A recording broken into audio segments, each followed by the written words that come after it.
I'm Bruce Buffer. It's time for the Anthony Gorgano Show! Live from the Xfinity Studio. Good morning, everybody. Happy Wednesday to all across the Delaware Valley as we begin the longest week. A Monday night after a Friday game, another mini bye for the Birds. And this is one of those things where we can't wait to see them, right? Because to me, I can't make a complete decision and a complete diagnosis off of Friday. As bad as it was, they rebounded the last time they lost two straight, right? And they played well. So after they lost two straight, they beat the Giants. They came back. They wound up beating Detroit. They beat Green Bay. So I'm trying to prolong the season. Unlike Sirianni, who went for two right away to find out his fate on Friday, the idea is to prolong the season. So let's see. Like I can't sit here and pronounce them dead. I know it's like I'm as frustrated as anybody. I agree. I get it. But I don't want to do that. I don't want to pronounce them dead. Because part of me, and maybe I'm completely whistling through the graveyard. You know, I acknowledge the fright that is around me, right? I get it. We all lived through 2 years ago. I didn't want to say it. 2023. I'm starting to hate 2023. We lived through it. Like we saw it. The circumstances are different. There's as tough a game the defense had, I still have faith in that defense. I got faith in the defense. I know that they've been playing a lot of snaps and they've been wearing down, but I still got to hang my hat on this defense and Fangio to give them stability. And then once you have stability, like, I don't think the Chargers are going to, even if they have Omarion Hampton, like all of a sudden he's Walter Payton. Like if the Chargers have Hampton come back and Justin Herbert plays with the bum hand or his non-throwing hand. I don't know. I'm not afraid of that offense. It's a pretty conservative, pedestrian offense. So I automatically think about Monday night and I go, they're not scoring more than 20. I don't think this Charger team can score more than 20 against this Eagles defense. I don't believe it. So if I'm going on the fact that they're going to score somewhere between 14 and 20, that's what you got to come up with. And man, come on, man. They got to be able to score more than 20, right? Like they got to be, because if you get the win, 9-4, Raiders coming in, 10-4, at least you got confidence. Because one of the biggest things I see with the offense is it just doesn't have any confidence, doesn't have any swag, doesn't have any rhythm to it, right? Like, and it's all of them, right? It's the O-line not winning at the line of scrimmage. It's Jalen. It's the receivers. It's certainly the play caller, right? So it's all that. And I think just feeling good about yourself, feeling it gives you a little oomph, gives you a little confidence that all of a sudden maybe those two drives, and I keep going back to Friday and the two drives, like it was ugly, and then boom, they go down the field and they score. And then they get to turn, and then they go down the field, and that's when the fumble and the touch push. So there was really two drives where I thought that they were going to score points. And again, maybe I'm kidding myself, but I still think there's a lot of talent on this team. I still think that this team, in this landscape of the NFL where nobody's great, nobody is. There's no team that you go, oh my God, I don't want to play that team. There's none of them. Yeah, I mean, you could bunch up the NFC teams and go, hey, the Rams would probably win, but I can't say they're a lock to win. Who else? Seattle. Okay. Is Sam Darnold going to come to Philadelphia in January and win? I still have doubts about that. Like, I still go, he's not beating Fangio. I don't care how good Smith and Jigba is. I keep going back to that landscape and knowing the bones of this team. And I go, I'm not pronouncing them dead. I'm not going to do it. I believe that there's plenty of time to get it back. And I think it starts with Sunday night. Look, if they lose Sunday night, now I pull the alarm, right? Like we always do the break glass analogy. If they lose Sunday night, I'm breaking glass, right? Like that's it. So to me, it comes down, the whole thing comes down to Monday night, excuse me. And it's a long wait because you're battling within yourself when you're thinking about it. And I'm going to take it as like, all right, Monday's the game I circle. It's not unlike circumstance-wise the Seattle game for that Monday night. You may be up against a backup quarterback in Trey Lance or a banged-up quarterback. So you got to win, right? That's it. You win, you beat the Raiders. All right, things are at least level, and you can feel good. So that's my theory. Good morning, VG. You're not playing tats on me, are you?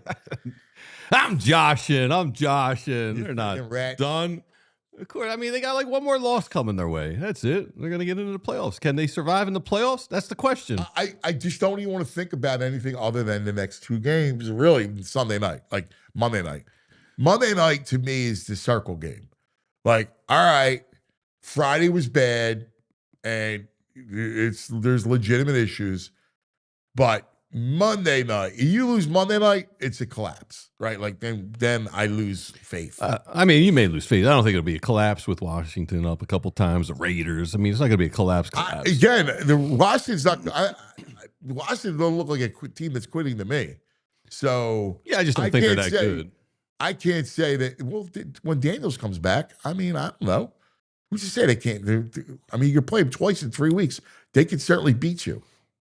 Yeah. So to me, it's about Monday night. And the whole thing. You're not worried? It's your boy, Harbaugh. They'll scheme it up. They're not. They play ultra conservative. They're going to want to run the ball. I mean, teams run the ball in the Eagles successfully all year. I don't believe it's going to happen. Right. I don't. Especially your 20 points scares me. I mean, they've only eclipsed that once since the bye. Chargers are a good defense, 3rd overall in the NFL. They're a banged up team, though. They're a banged up team. They play good defense, especially against the pass. I'm saying, and they're going to score anywhere between 14 and 20. The Chargers are. Yeah. Yeah. I mean, I'm fine with that. It's the problem. Can the Birds put up 21? I mean, you have to. Like that's what you would think. I mean, you got it. Like if you can't do that, then I got no faith that you're going to make a run. I mean, they put up 15 against the Bears. Okay. That defense is terrible. I know. I get it. I need to throw the Bear game. I need to throw that Friday out and go, all right, short week, whatever it is. They're in a funk, whatever. Now, I'm just going to go back and circle the game and go, this is it. This, to me, will tell you everything you need to know about going forward. Yeah, I mean, well, they're obviously in a completely different situation if they lose Sunday or Monday night. So I mean, it's kind of a must win with the Cowboys on Thursday and your heels. Eagles they're both must win games for these teams. The Eagles need this win just for mentality. With is freaking the Cowboys winning making some run and making it. I'm already heard from. There's a rat. I told you they'd come back. You're right. I told you. You're right. You're right, VG. They're everywhere. So there's a Fink that I grew up named Mario. Oh, all right, yeah. Mario. Mario. All right. Yeah. Mario has been a thorn my entire life. All right. Yes. From the field days of 19th and Johnson. Oh, yeah? Yeah. Like, I mean, he's always been like one of these, I hate the Eagles, I'm a Cowboys fan, and a talker. Mm-hmm. And he all of a sudden, he's back. You probably thought he moved. He's back. You probably haven't even heard from him. He's back from the dead, right? And this is a guy whose wife and daughter are Eagles fans. And he tried to jump on the bandwagon. Like, oh, yeah? Oh, yeah. In 2017, he tried to say, well, I'm an Eagles fan, really. You know that. Get out of here, right? Mario. Right? Beat it, Mario. And then throughout that time, ever since Super Bowl I through last year in Super Bowl II, he's tried to kind of jump on and glom on and be a part of it. Oh, for my daughter. Oh, for my family. What a guy. What a martyr. Like all this stuff, right? Yeah. And so that's what I heard. And now he's back. Yeah. He's back. Cockroaches come out. As soon as they get a little glimmer of hope, there they are. And, cry, Eagles, cry. Oh, yeah. Instagram it's gravy, not sauce. All right? Oh, get out of here. That's his Mario. That's his Instagram. All right? And I want to tell you a story about Mario, because all Cowboy fans are like this dude. So way back in the day, I'm in Temple, I'm in college, right? We all get jobs at the airlines, right? Yeah. So I worked for Midway Airlines. I was a baggage handler, right? Like I would load the airplane in the belly of the aircraft. Yeah. And we would load the bags and load the aircraft.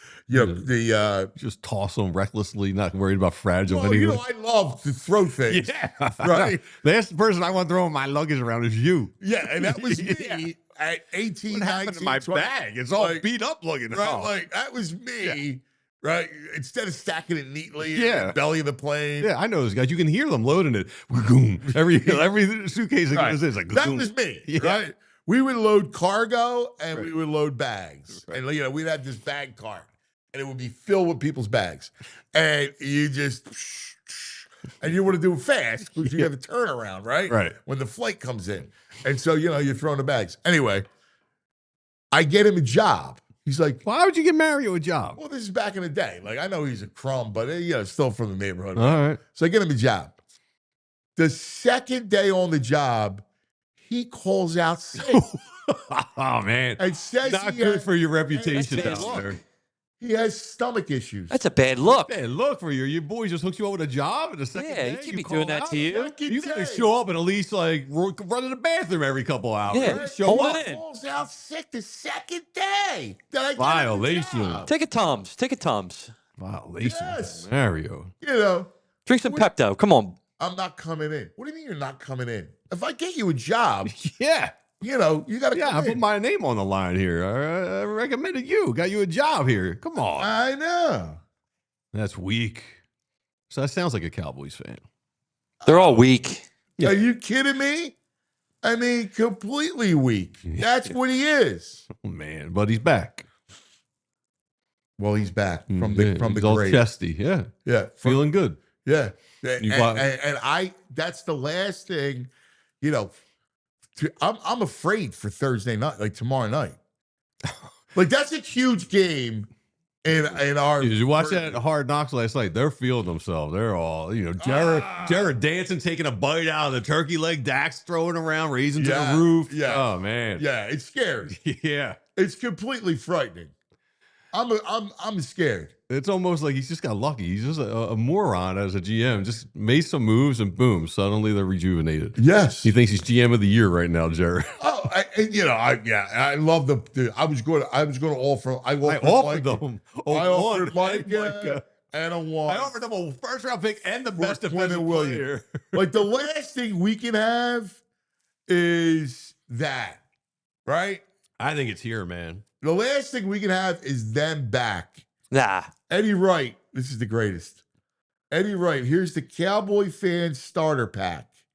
It's dirty sneakers, a pack of Parliament menthol. Oh, nice. And child support payments. That's Eddie Wright. You're the best, Eddie. Oh, man. You're the greatest. Dirty sneakers. You're the greatest. This is what Gonna be checking my sneakers. We fear, right? Like I don't want to deal with that. I'm the biggest Lions fan tomorrow night. It's almost, you almost want them playing on the same day. I mean, they see the Cowboys win. I know. Everyone's tightened up down there. Sunny? Yeah. You go steamrolling right behind you. Yeah. I'm definitely right. The one thing I can't have is that because you awaken all of them, not just Mario. But I was going to bring this up to you off of the Hard Knocks last night, how all of a sudden they're awakened. Mm-hmm. They're ready to go. They win Monday night. Sirianni's going to be like Indiana Jones with that boulder rolled down behind him. Sirianni's going to be sprinting on Monday night trying to get a win. I got news for you, dude. All right. The one thing I will lose it. I can't have the Cowboys come back. All right. I come back to life. I mean, I can't have the Cowboys come back to life. And with the Eagles, like, honestly, I mean, I was counting the division. Like, I wasn't even thinking that they could lose the division. Do you feel good about the Dan Campbell's and the Lions secondary versus the Cowboys right now? No, of course not. No, I don't. Right? no. Obviously, that's why. Why do you think I tell you the story Yeah. of Mario the Cowboy fan? Because the bigger picture is I'm scared to death. The scary thing is like the remaining schedule for them is kind of easy. They have the Lions. They have This is their tough game. They have the If they win Vikings. today, I mean, if they win tomorrow, Then the Chargers, the Commanders, and then they end the season with the Giants. yeah. I know. Yeah. Dude, I know. I mean, I looked at it 1,000 times. I think their odds if they lose to make the playoffs are like 9%. If they win, though, they're substantial. Especially with the way that, all of a sudden we're limping. Like, I can't have this. All right, I can't have this. There's some Injury. and there's some telling stuff last night on the Hard Knocks. Did you think? I thought it was horrible. To be honest with you. I thought there were some interesting things. I didn't even watch. I thought the play everyone was talking about, the third down play.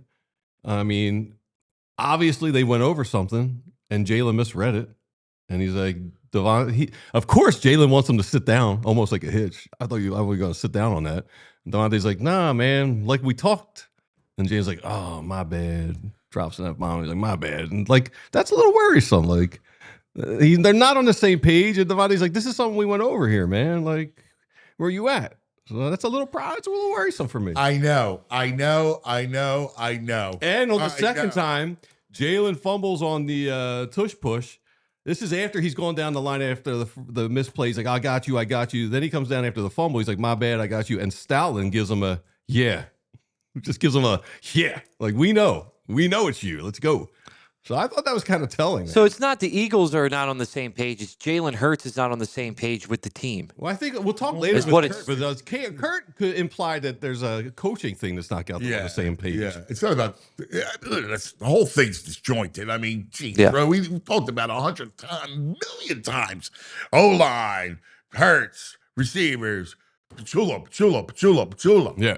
I mean, we've heard it 1,000 times. I just go out and freaking execute. Yeah, and the what? At this point, my frustration level, it's amazing because I'm usually like pretty even keeled. I just kind of let things wash and analyze it. You're coming off a Super Bowl, and I'm just kind of surprised at my own way. But I thought, honestly, coming into this season, I thought that this was they were dynastic. I thought they were in another tier all by themselves. There was no one in. And I still am unimpressed. Listen, I think the Rams are really good, right? I do. I think the Rams are great. But there's no one really in the conference. And any of these teams can win, but you just said it. They're not in their own tier. No, they should have been. I thought they were in their own tier. But now they're not. They're all in the same tier, and the Rams are the only ones that are like halfway up the rung. I don't put the Rams in another tier, but I put them like climbing it, if that makes any sense. That makes sense. And I don't put the Cowboys in another tier, but I have to think, I don't know if they can outscore the Cowboys or the Rams right now with the way this offense is. And that's a huge problem. So Slay got released yesterday, as we know. Now, normally when these things happen, there is a deal in place. Like there's a better spot. Now, there's some reports that say Detroit is interested. Obviously, he's not played well. I mean, he's been playing slot corner, which is really not him. He could be just completely washed, or he could be just misused. I mean, that's happened. And he goes somewhere else like Detroit or here, and you say, well, is he better than a Dory Jackson? Is he better than any of the other slugs? Ringo, yes. Ringo, Jacorian Bennett, right? You got to hope that he just checked out. Because, I mean, the Steelers don't have a good defense. So he's a healthy scratch. So you got to just hope it's a situation where he just mentally kind of checked out. With, what's his name, Jair Alexander, and he wound up just retiring.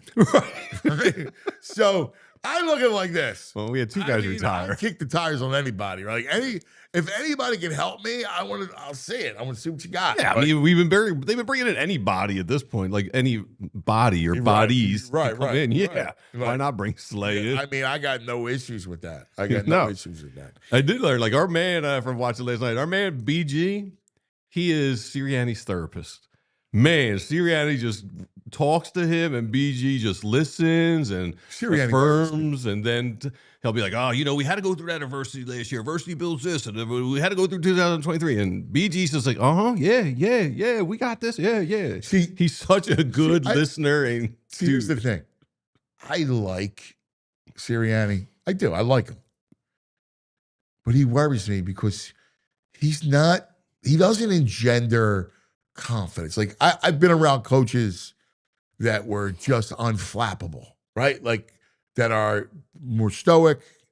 They're not prone to these wide emotional swings. Mm-hmm.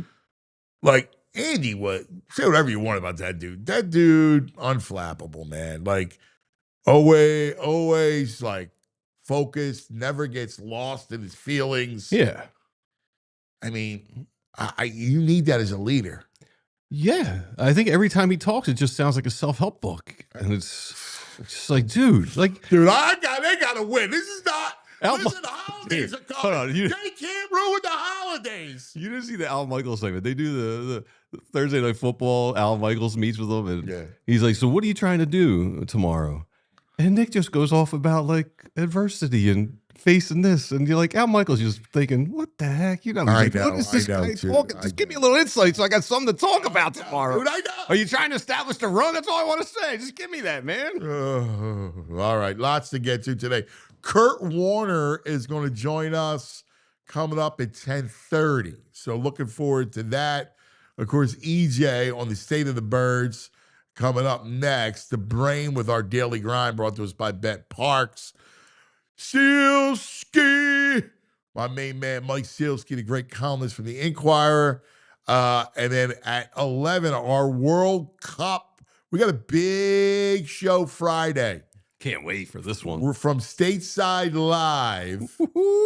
We were going to do our World Cup draw on Friday. This is huge. Get your kits. What countries are coming here? I'm very excited. And we're going to be live doing the show, and then I'm going to MC the event. So Jonathan's going to join us coming up around 11. Busy show. I'm excited for Friday. Yeah, dude, this is huge, man. It gives us insight. Who's coming here? What countries? We can do a little research, prepare to hang out. It's a Philadelphia thing, man. I'm just so excited over that. I love this stuff. I absolutely love it. We should let people know because I hyped up last night on the live reaction show to Hard Knocks that you'd be eating chicken parm and egg today. We're going to push it till tomorrow, you say? Yeah, tomorrow we're going to do that. You're hyping that up? Yeah. I was like, what's happening tomorrow? We got Kurt Warner. An egg. And he's going to eat some chicken. Oh, yeah. Everybody's excited, man. Everyone's excited, man. We reached. All right, well, we'll do it tomorrow. Well, I actually in fact, Kevin can't join us tomorrow. Kevin Nagandi. He's going to join us on Friday.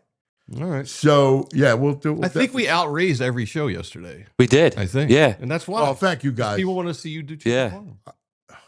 We got a jingle coming up. We'll squeeze it in later on, maybe. I'll be honest with you. The raw egg, I just, I figure I could shoot that. Yeah, I think that's like that's just a shot. That's not eating a little hot sauce in there for you too. We did not say Anthony would drink an egg. We said he would eat the egg. Anthony eats egg. I'm eating an egg. You're drinking it. You can put a little hot sauce on it too, and it just tastes the hot sauce. Yeah, some Hobbs hot sauce we could throw on there. Yeah, I'm going to do the raw egg. I might put tequila. But it's the other that is the daunting thing. You should do it. You should get some old school Rocky Bobo sweatpants. The gray, the elastic. Yeah. I remember how he goes like this, and he wipes his mouth on his sleeve. Yeah, when he does, he burps. And it's a great scene because it's like 5 a.m. Right? It's dark outside, and it's Don Cannon who was a legendary radio voice. Wibbage, was it? I'm trying to remember I will ask Mike. Mike will know the scene. And he's got it on, and 5:15 Philadelphia. and then he you see the Adam's apple going. Yeah. And then you go like, and he raw egg belch. Oh, that sounds and then he goes like gross. this, right? Stretches, does his stretches, then he gets it's like calisthenics from the 50s. yeah. From with the Bobo sweats. Yeah. Yeah. Bobo sneakers. Yeah. Bobo sweats. Oh, the greatest. All right. We'll do that tomorrow. All right. I'll do my Stallone thing. I'd rather do 3 more raw eggs than do the chicken parm. I got you an authentic Michelangelo's. So can I frozen chicken trade parm. more raw eggs in lieu of the chicken The parm? people have spoken. We only outraised everyone calling it chicken parm. The people spoke for the chicken parm. The chat is a big fan of the chicken parm. What do I got to do? A bite? You got to eat it. I'll eat the whole thing. At least It's more than a bite. At least half. Like, got to get a good helping. So bizarre. The cheese, everyone the in this chicken. building Does it come would with like eat this. spaghetti? I think there's a little spaghetti like- underneath. Yeah, I think Or there's like a little a penne? spaghetti. Is it penne or is it spaghetti? Yeah, it's a spaghetti. Maybe a little frozen. Perfect. Oh, that's horrible. All right, let's take care of some business, then we'll go to EJ. All right, let's talk about Mitsubishi, Cherry Hill, Mitsubishi. Here's a fact that shocked me, right? Mitsubishi Motors, #1 in customer satisfaction with dealer services among mainstream brands and SUV owners, right? I didn't say that. That's J.D. Power, all right? That's a reputable company, too. Correct. You're looking for the most affordable 7-passenger SUV in America. Cherry Hill Mitsubishi has you covered. 2025 Mitsubishi Outlander. How about this year-end sales event? All right, you could drive home your new Mitsubishi with rates as low as 0% for 60 months, up to $2,500 off MSRP. I mean, this is awesome. All right, trust me, man. You get 2 years of free maintenance, the best warranty in the business, 10 years, 100,000 miles on new Mitsubishis. There's never been a better time to take home the Mitsubishi of your dreams.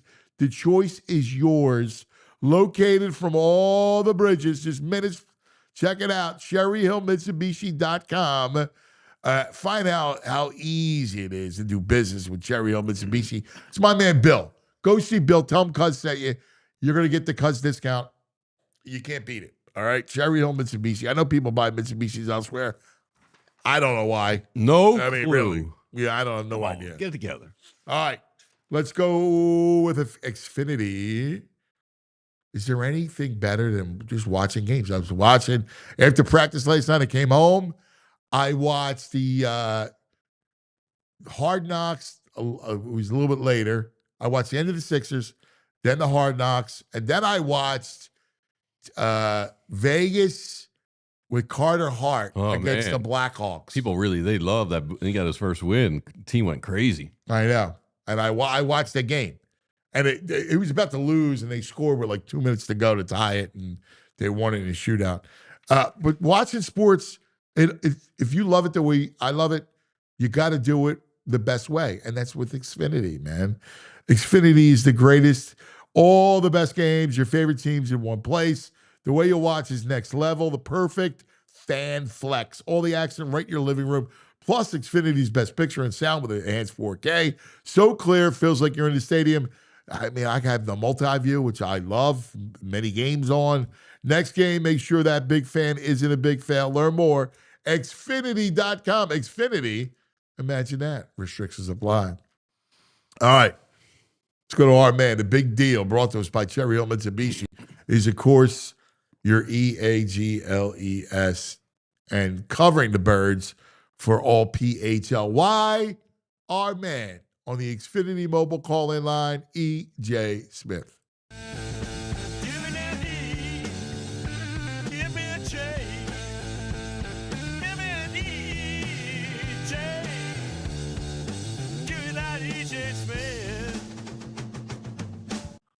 Give me that EJ Smith. I love it. Good morning, my brother. What's going on, guys? You know, I was looking at those pictures for like the 100th time now, And I wonder if there's like some British people out there that are like, why am I on this Philadelphia sports program? Like the picture of me at Wimbledon, like the people behind me, they're probably like, how did I end up here? Isn't it great? It's cool. It's the beauty of the world and how small the world is. Yeah. PHOI gone international, right? All right, dude. What's it like down there? Yeah, I mean, we'll find out in a couple hours here. We'll hear from coordinators, but I mean, I think a lot of urgency, a lot of temp, a lot of tension. It reminds me a lot of earlier in the season when they were going into that Vikings game. You know, they had the two losses in quick succession. The losses are kind of similar too against the Broncos and the Giants earlier in the season. And now they find themselves at a similar place where it feels like an inflection point for the year. If they can't beat the Chargers, that's 3 losses in a row, the first time it would have happened since the 2023 season. And I mean, the 2023 comparisons are plentiful. So definitely a big moment in the season. And again, I just don't know really what to expect from this team at this point. Yeah. I was thinking the same thing like that. In fact, I opened the show, talked about it. When you lost 2 straight before, you came back and remember the Wentz stuff, right? Like, oh, boys, Wentz revenge. And they plastered him, right? And then you had the Giants again, and it was like, all right, we're going to make work of the Giants. Then you have a bye week. Then you come back, and it's at Green Bay and Detroit, and you win both of them, all right? I look at Monday, and it's this is it. Like, you circle the game. If they lose, the collapse is real. I mean, there's no way around it. And I keep looking at the game, and I match it up, and I go, I still believe in this defense. Like, I know the Chargers are going to want to run it. I don't care that O'Marion Hampton's coming back, and oh my God, hey, Walter Payton's back, right? Like, Chuck Muncie for the Chargers. Like, come on. LaDainian, stop. He's O'Marion Hampton, please. Are they going to run it down their throat? I don't think so. Yeah, I mean, when you look at the Bears' production on the run in the run game, I think a lot about the volume of snaps that the Eagles defense had to play. They had to play 207. They've played 275 snaps in the last 4 games. And the Atlanta Falcons are the only team that's played more than them, and the Falcons had an overtime game. So I think that really does capture how much the Eagles offense has put on the Eagles defense since the bye week. And I think with the run game, the extended break that they got on the other side of it, the extended the mini bye or whatever you want to call it, I do think that's going to be big for the Eagles defense. To me, like Fran's breakdown showed some of the scheme stuff that contributed to the Bears being able to run so well, but for me, I think it is mostly down to fatigue. And again, there's reason to believe that the Eagles defense should be able to bounce back from that. So I'm with you. I think that they can continue to follow that formula that they had against the Packers and the Lions for some of the games this season. I don't know where that really leaves them going into the postseason, but I do think that they should be able to rebound against the Chargers because of the way we've seen the Eagles defense play the last month and change. So my only concern is what you just said, fatigue, right? Like, fatigue is my only concern when it comes to really up front with Carter, who has played a lot of snaps, and Jordan Davis. And really, he's only playing 3 guys, right? Ojimo and the other 2. And really, that's kind of it. You should ask Vic, I mean, do you try to get Ty Robinson some snaps? Yeah, especially you think about Ty Robinson he was drafted as like a ready-made rotation piece, right? That's my point.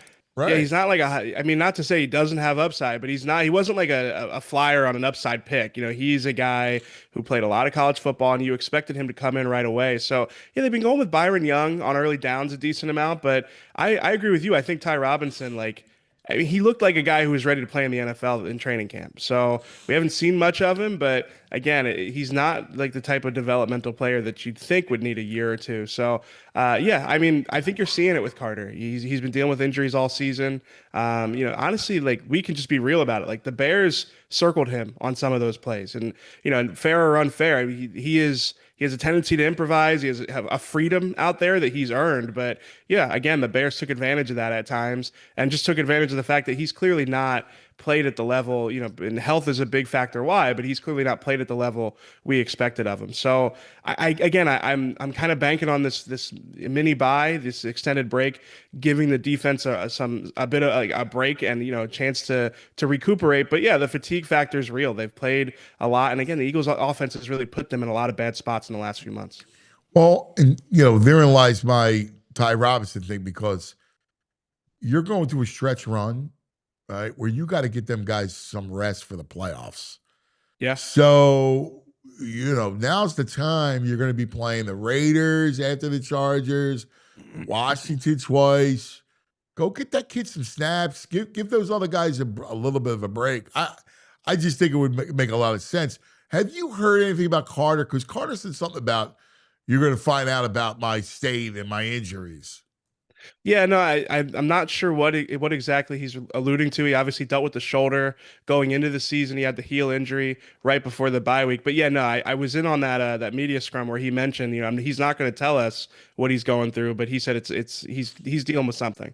So, and again, he plays a lot of snaps, and that's something that the Eagles have not done. That's definitely a Vic Fangio characteristic, and not to say it's always wrong. Obviously Carter was dominant last season playing that high volume of snaps, but you are seeing it catch up to him this year, and the fact that he really hasn't been right all season. Like on the other side of the bye week, he had a stretch where it seemed like he kind of rounded the corner, but to me, he kind of went right back to square one against the Bears and even the Cowboys. The Cowboys have two really good guards. Tyler Booker is definitely, even though he's a rookie, he's played really well this year. But still, you'd expect Jalen Carter to be able to, dominate those matchups, and he really hasn't been able to. Yeah. You think maybe with the fatigue too, like you think Cam will be able to come on and give him a little energy or something, a little burst that's one where you just know, like, the front office is not thrilled that Jahad Campbell is sitting on the bench, and Nakobe Dean has earned it, right? Like, Nakobe Dean has played really well, but at the same time, Jahad Campbell getting benched was really no fault of his own. He was a first-round pick who was playing at a high level. For him to get 0 snaps to me in a game where you give up 281 rushing yards, that was definitely a head-scratcher. Mm-hmm. I just don't know where you use him, because he's really not ready for the edge. He's not an edge guy yet. I mean, maybe down the road, but not right now. I mean, and that's the problem. I mean, Vic's playing Dean, and I can't get on Vic for playing Dean in that sense. No, Dean's been ridiculous. So where's Jahad play? I love Jahad. Where's he play? If he's not ready for the front, where are you playing him? To me, it's just a matter of rotating them at some point. If Nakobe Dean's playing lights out, then yeah, you don't rotate those guys. That's what we've seen. But in a game like the Bears game, where you're giving up that many yards on the ground, just the fact, again, I mentioned they played, I think it was 47 first half snaps. It's the most the defense has played in the first half all year and across the NFL. At that point, it's like they just need to rotate at some point. Yeah. So, and again, it's one of those things where you understand how they got there, but will we look back at that decision in a few months and go, man, like, they were playing Nakobe, who was an unrestricted free agent, over their first round pick, who's playing well, and cost him some development time there. So it's one of those things where it's like, it's a good problem to have, but even a good problem to have is still a problem. Agreed. Yeah. All right. What do you make of Sirianni and his messaging? Yeah, this is he's pretty consistent when there's these adverse moments. I heard VG talking about it. He said even when things are going well, how thankful he is for, like, the adversity that the team goes through and how it shapes them. I mean, okay. Yeah, and this is a thing.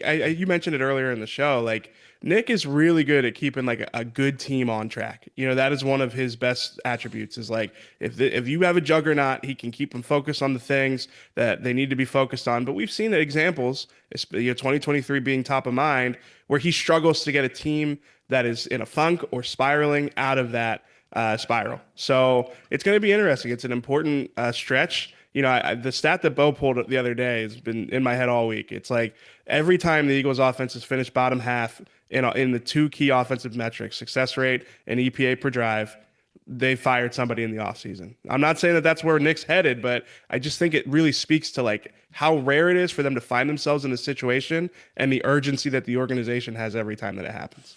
Sure. I mean, any closer into the diagnosis of the offense? Like, what's like we saw the Hard Knocks last night, and there was that Devontae Jalen interaction, and Devontae's like, dude, we went over this. What are you hearing about that? Yeah, I thought it was a good window into Jalen. I mean, we don't see that side of him very often, but my guess is that moving forward, there's going to be at least a couple of games down the stretch where we see Jalen more willing to run the ball, to be a bigger part of the run game.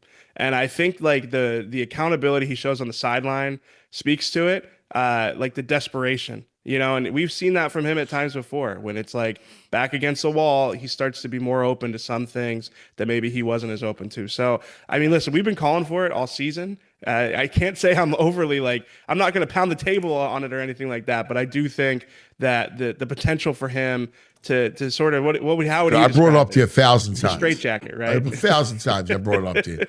We get him involved in the run game. Get him involved. Get tempo. Get involved in the run game.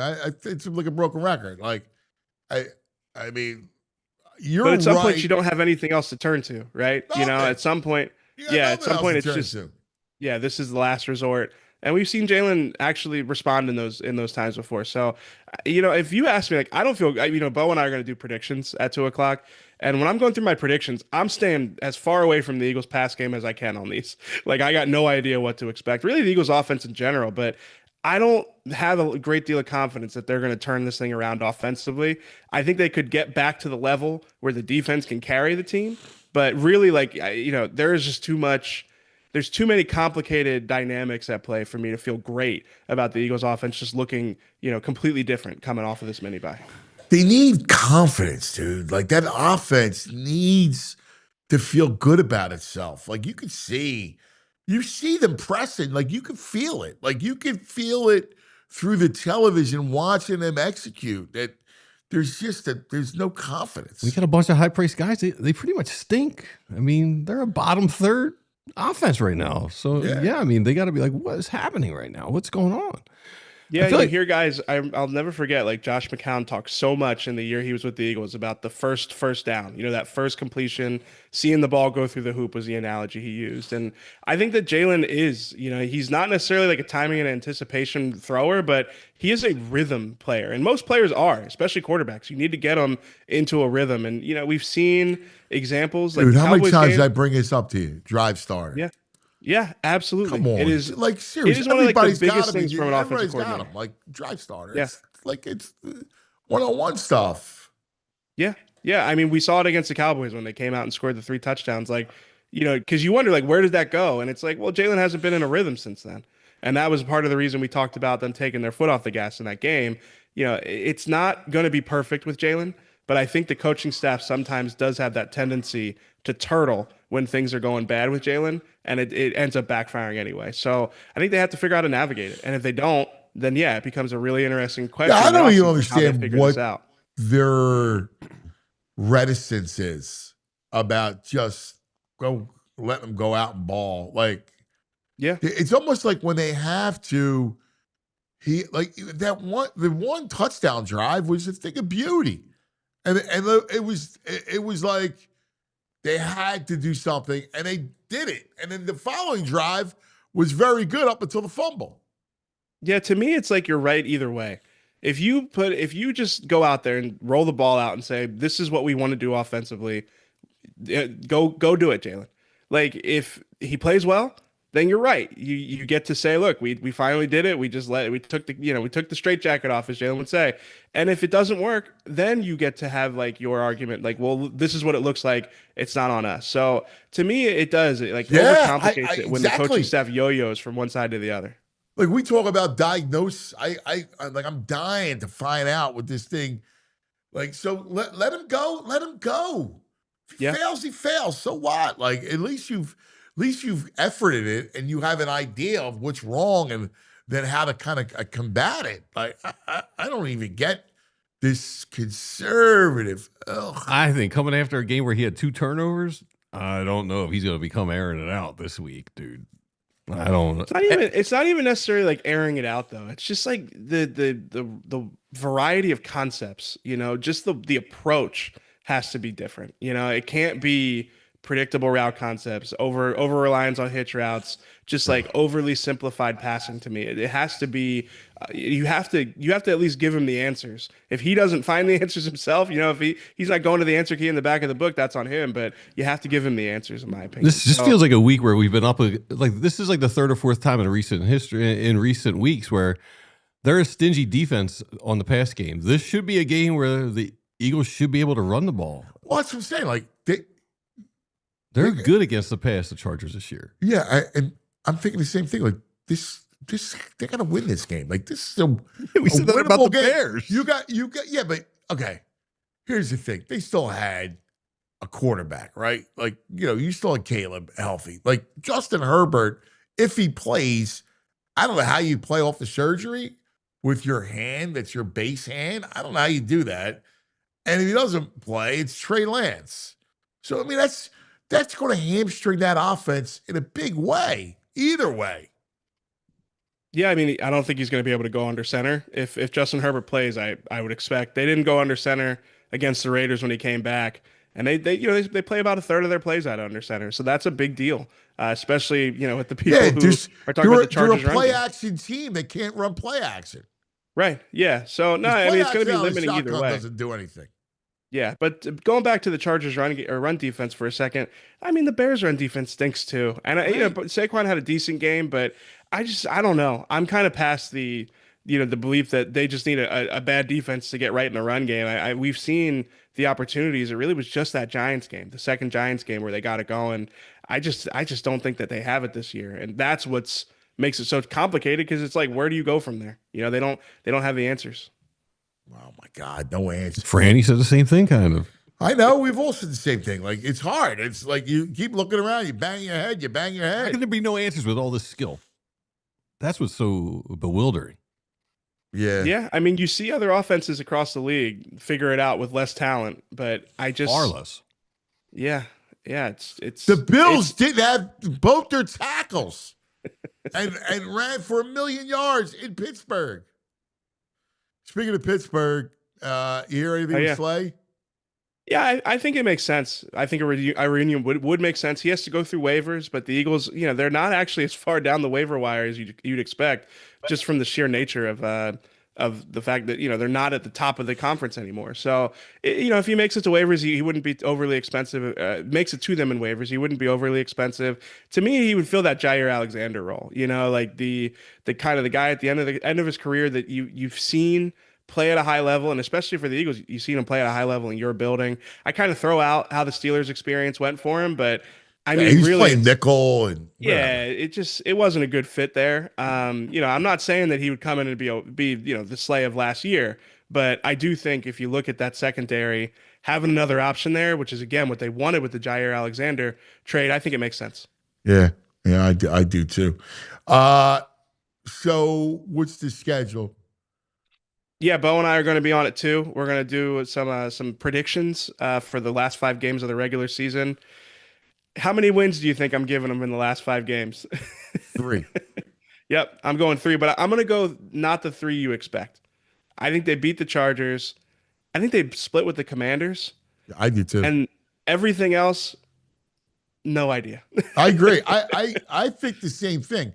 I think the Commanders thing's a split. I hate playing a team twice in 3 weeks, and they haven't quit. And Daniels will be back. Exactly. Yeah, and that Dan Quinn will want that team to have you. Even in the Hard Knocks, you see he's looking for that silver lining next year. Yeah, he'll want to say let's finish the season off strong. Let's have it's funny. All these teams have these statement wins against the Eagles, right? And in Philadelphia, we just talk about them like statement losses, right? It's just it's the exact opposite. It's funny watching the other side of some of these Eagles games. There's Ben Johnson taking his shirt off. Yeah, it's like, oh, this is a huge win for us. It's like, do you know what's going on with the Eagles right now? Beating the reigning champs at home. I know.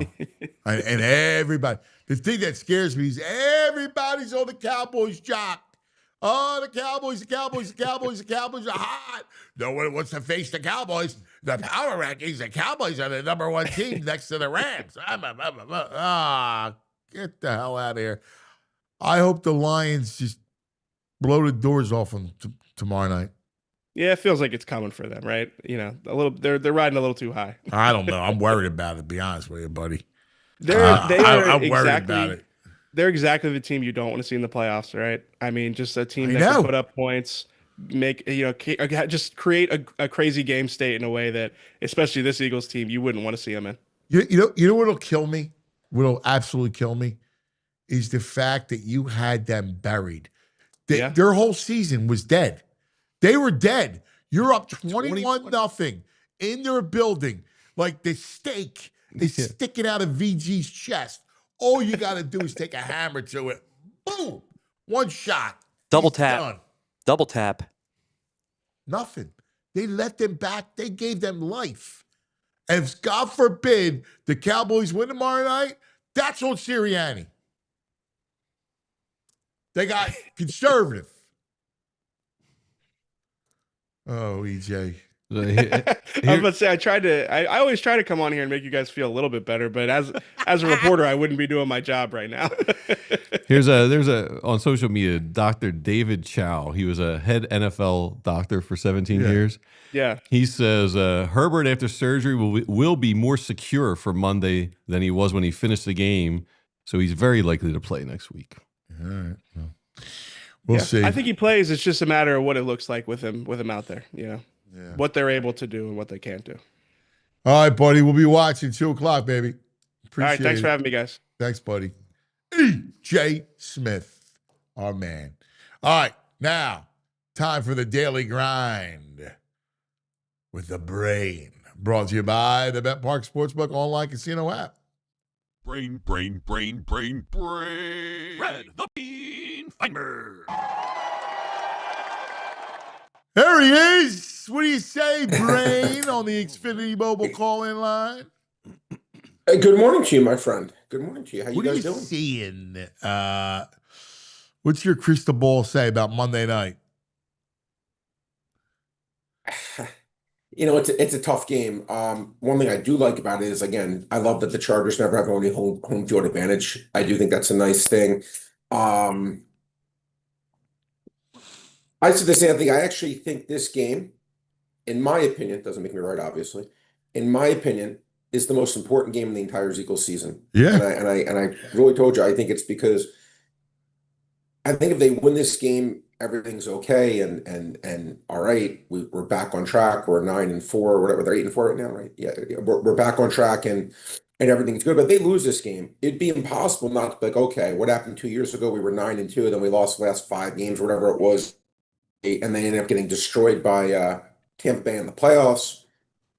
You lose this game, and it's just like, I just feel like, especially in a city like Philadelphia, the world is ending. You know, I think this is the most important game of the season. Yeah. Because I could see it completely unraveling if they lose this game. This is not going to be an easy game. This should be a close game. Kind of reminds me last year when they played out the Rams and they ended up winning it, but it was like a tough, hard game, but they ended up able to do it. To me, similar thing here. The Chargers, to me, very They're banged up team. still, though, man. You got no Joe Alt. They don't have a lot of injuries. Very limited team. Back, Very limited team. This is a team the Eagles should beat, but as I keep saying, Anthony, the Eagles keep telling us who they are, and a lot of times it's like when you're a kid, you serve them their vegetables. I don't want it. People don't want to hear who they are right now, and I understand that. I hear you. But they weren't You're right. past. Yeah. So, but all that being said, I think this is a game they should be able to win. Because I just think that they're better than the Chargers in every position. Cover your ears, everyone, except quarterback. But besides that, I really don't see where where the Chargers better than the Eagles. I don't think there's any. Yeah, I don't see it. I agree. I just. But then again, the Bears. I would have said the same thing with the Bears, and you just watch that. Just again, as you said, I think you got to give the defense a pass on one poor performance, but. I mean, this to me is a game I would just really like to see some kind of just difference. Again, the vibe's just not good right now, right? You know how the Sixers, Anthony, last year, forgetting the fact they won 30 games or 20, whatever the hell it was, the vibe was horrible, right?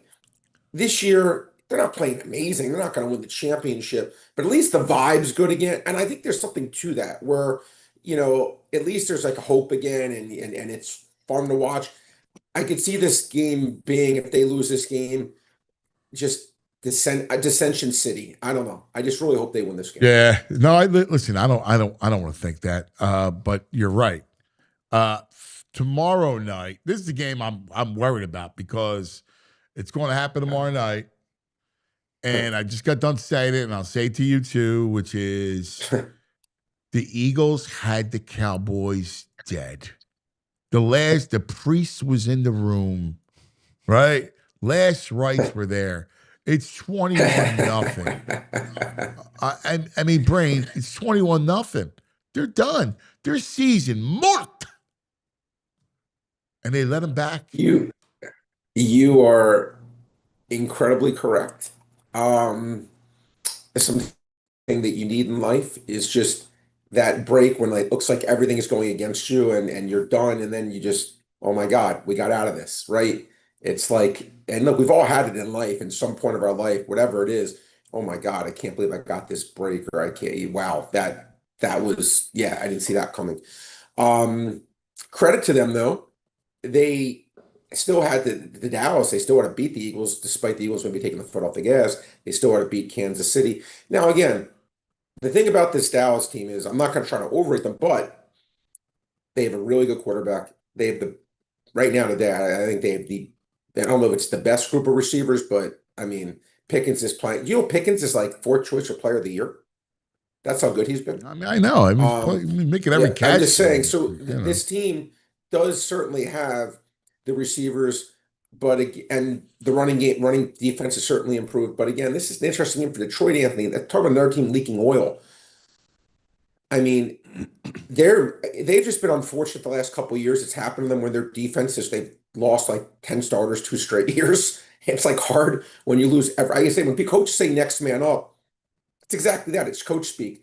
But look what happens when it happens. You start losing. You start winning games. You can't win games when your best players are out.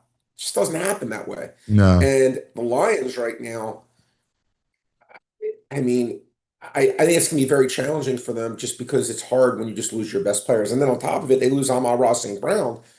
At least when they had this unbeatable offense, okay, the defense stinks, but we can keep scoring and scoring and scoring.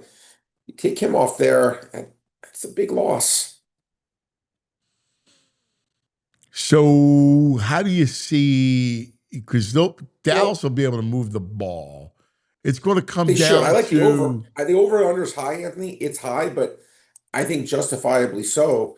The total's sitting around 54, but I think both teams are going to, I don't think there's going to be many punts in this game. We saw the Green Bay game, and I was actually impressed with Detroit, Anthony, that they were able to score in Detroit on Green Bay 4 straight possessions, because Green Bay has a very good defense, and I was actually impressed. Goff played a really good game. He really did, considering he was losing his security blanket in St. Brown. They were losing. They couldn't get any stops, and he played a good game. I actually give Goff credit. One of the rare times I kind of think he's very average, but he had great surrounding players. But he got it done. But they just, they didn't have anything defensively to stop Green Bay. But this game right here, man, it is a tough game. At 3.5, to me, the only way you can look, and I'm looking right now on the Bet Park site, it's 3.5. I don't know how you lay 3.5 with Detroit. I couldn't do it. I couldn't do it. No, I hear you. I get you. Either. Now, you couldn't do it. Now, the key to the game is going to be Gibbs. And can Dallas interior, because everything's built off of play action, can Dallas, which has fortified the middle of its defense, stop Gibbs? If I'm Campbell, Gibbs was quiet in the pass game last week. He didn't get a lot of receiving yards. He was quiet. They didn't throw to him a lot out of the backfield. Against this defense, I would get in the ball and I would throw him the ball. Yeah, well, look, Anthony, I give you credit. You said it.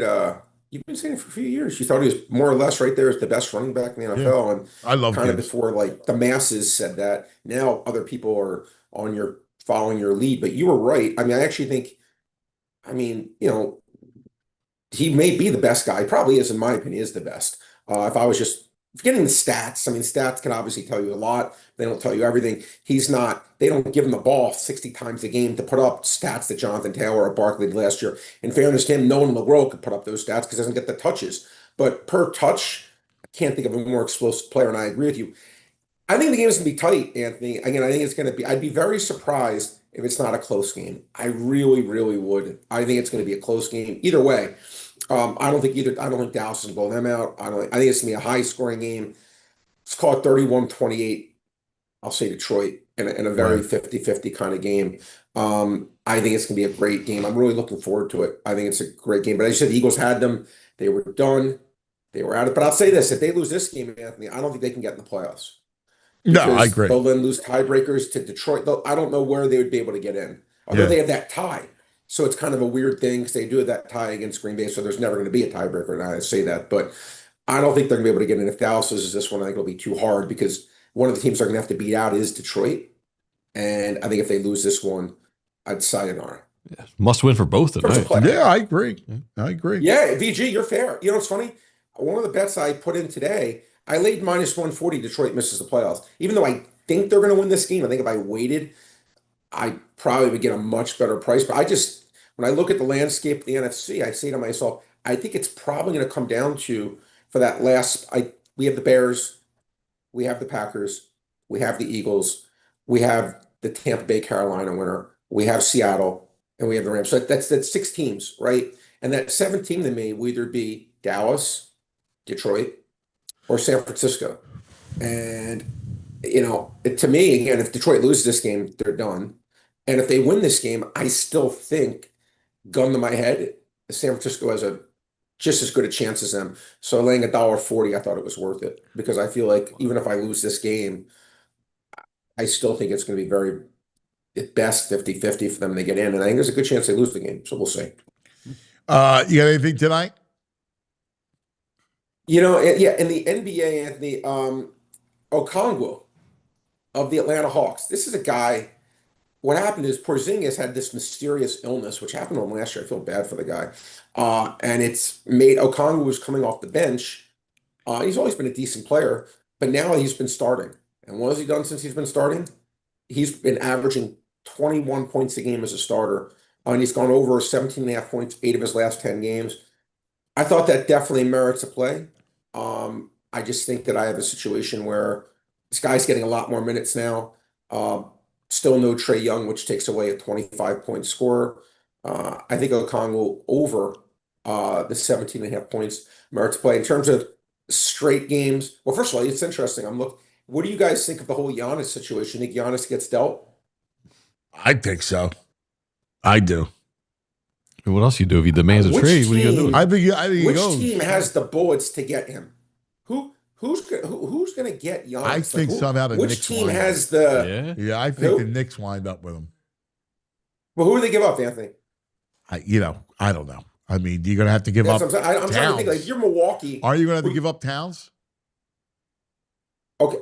Now, Towns is a good player. I'm not going to say he's not, but to me, Towns versus Giannis would be like comparing Patrick. No, Mahomes but that's what happens, Jalen right? Hurts. When the superstar demands a trade and you got to trade him, you're going to lose the deal.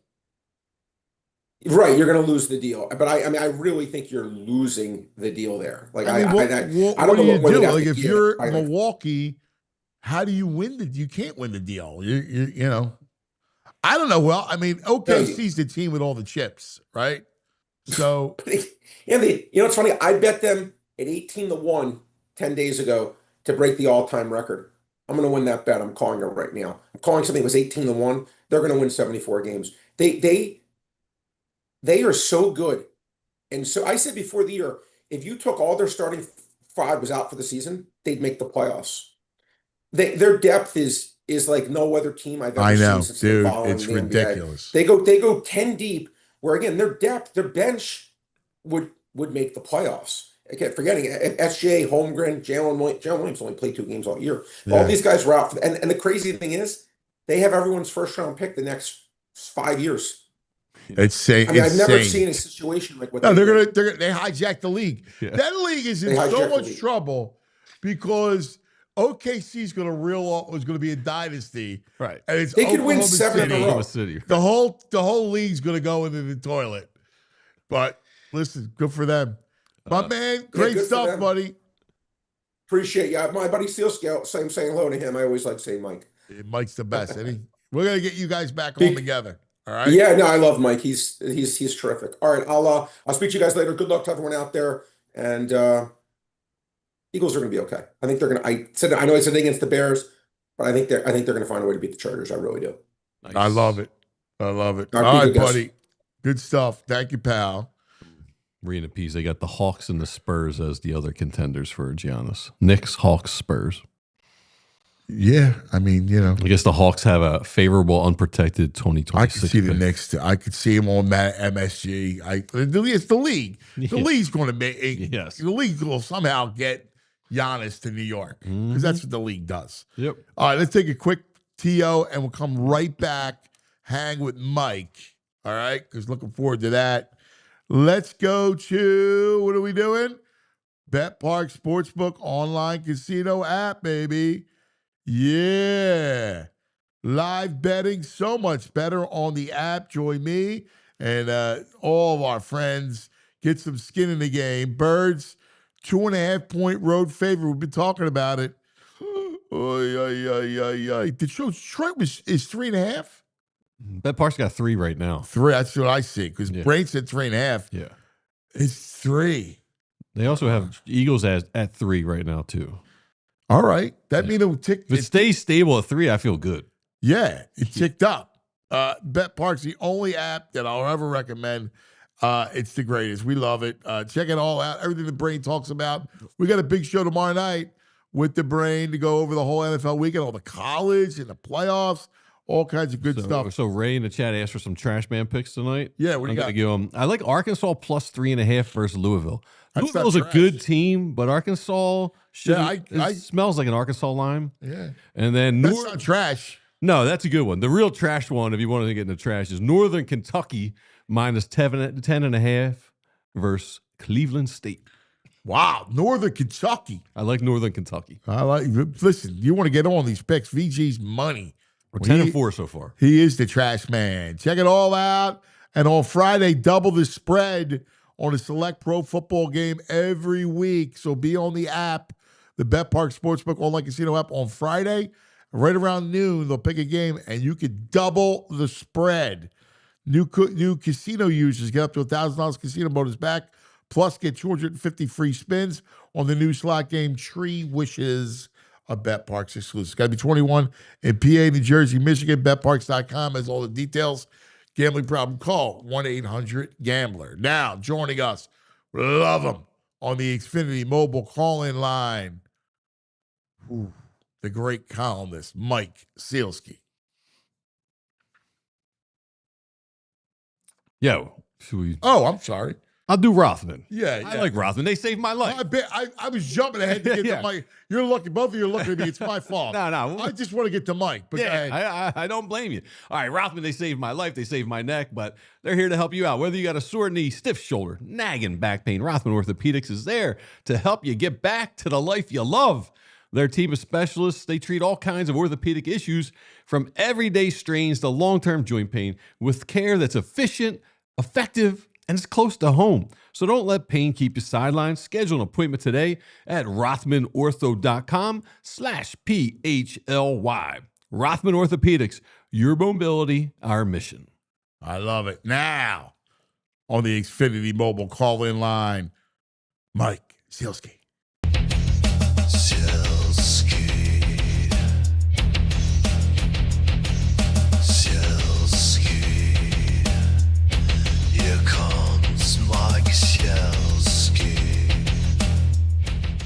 Good morning, Michael.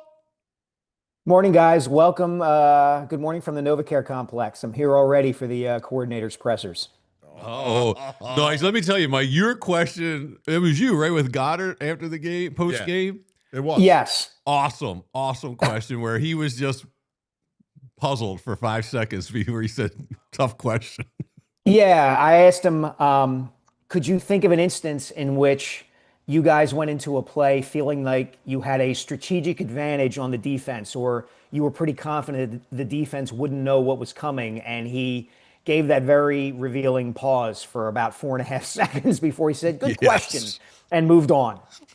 Well, you know what's funny too, Mike, is that going into the game, I thought he'd have a monster, Goddard, Right. because of the matchup, right? The Bears leak all kinds of yards to the tight end.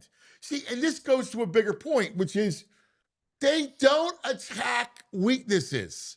Like, I never see them with a coordinated attack on the other team. It's always like they're a fighter that's a defensive fighter, right? Like, they're always a counterpuncher. Well, why do you go out and beat Tyson? Yeah, this plays into Nick Sirianni's philosophy, and you guys know this, where it's I'm going to accentuate the strengths of the players I have come hell or high water. And Nick was asked about this the other day about, I guess it was yesterday, maybe on his conference call, the push-pull of wanting to accentuate your strengths, but what happens when that comes into conflict with an approach or a strategy or a scheme that will take advantage of what an opposing defense, what their weaknesses are, but it's not the strengths of your guys. Like, what do you do there? And it seems he leans much more onto, well, I'm going to do what my players, I feel like they're strong in doing, which sounds great in theory, but then you have your second and third tight ends it's blocking contradictory when they can't block. Yeah. It's contradictory, right? Like, what do you mean you're going to do what they do best? Like, what does that even mean? Like, what's best is Devontae Smith on a crosser, feeding them the ball, feeding Goddard, running Barkley on the outside. Like, I mean, that's just, I don't know. The offense is befuddling, Mike. It is befuddling, and it's really a test to me of Sirianni and his approach to leadership. And here's why I say that, guys. I was watching scrolling through Instagram the other day, and a video comes up where Steve Kerr is talking about visiting Pete Carroll when Carroll was coaching the Seahawks, and Kerr was about to become the Warriors head coach, okay? So Kerr goes and spends 3 days with Pete Carroll, and Pete Carroll tells him apparently, like, look, strategy doesn't matter. What matters is, are you inspiring your guys? Are you creating an environment where there's trust and, emotional bonds and they feel like they can be themselves and excel? And Kerr's like, that's been my guiding principle throughout all my years with the Warriors. And I'm sure that's true. I have no doubt that Steve Kerr and Pete Carroll connect on that level. And we've talked about it. Nick Sirianni does too. But you know what else helped Steve Kerr win all those championships? Like creating a lineup where NBA defenses couldn't guard everybody because they had Steph Curry and Klay Thompson and for a while Kevin Durant. And it was kind of like, who needs a center? We're just going to bomb away from three and run and gun, and it doesn't matter that we're small. Same sort of thing with the Eagles. Like, I'm sure Nick connects. We know Nick connects, but it's about more than that. And right now, they don't have the more in any regard.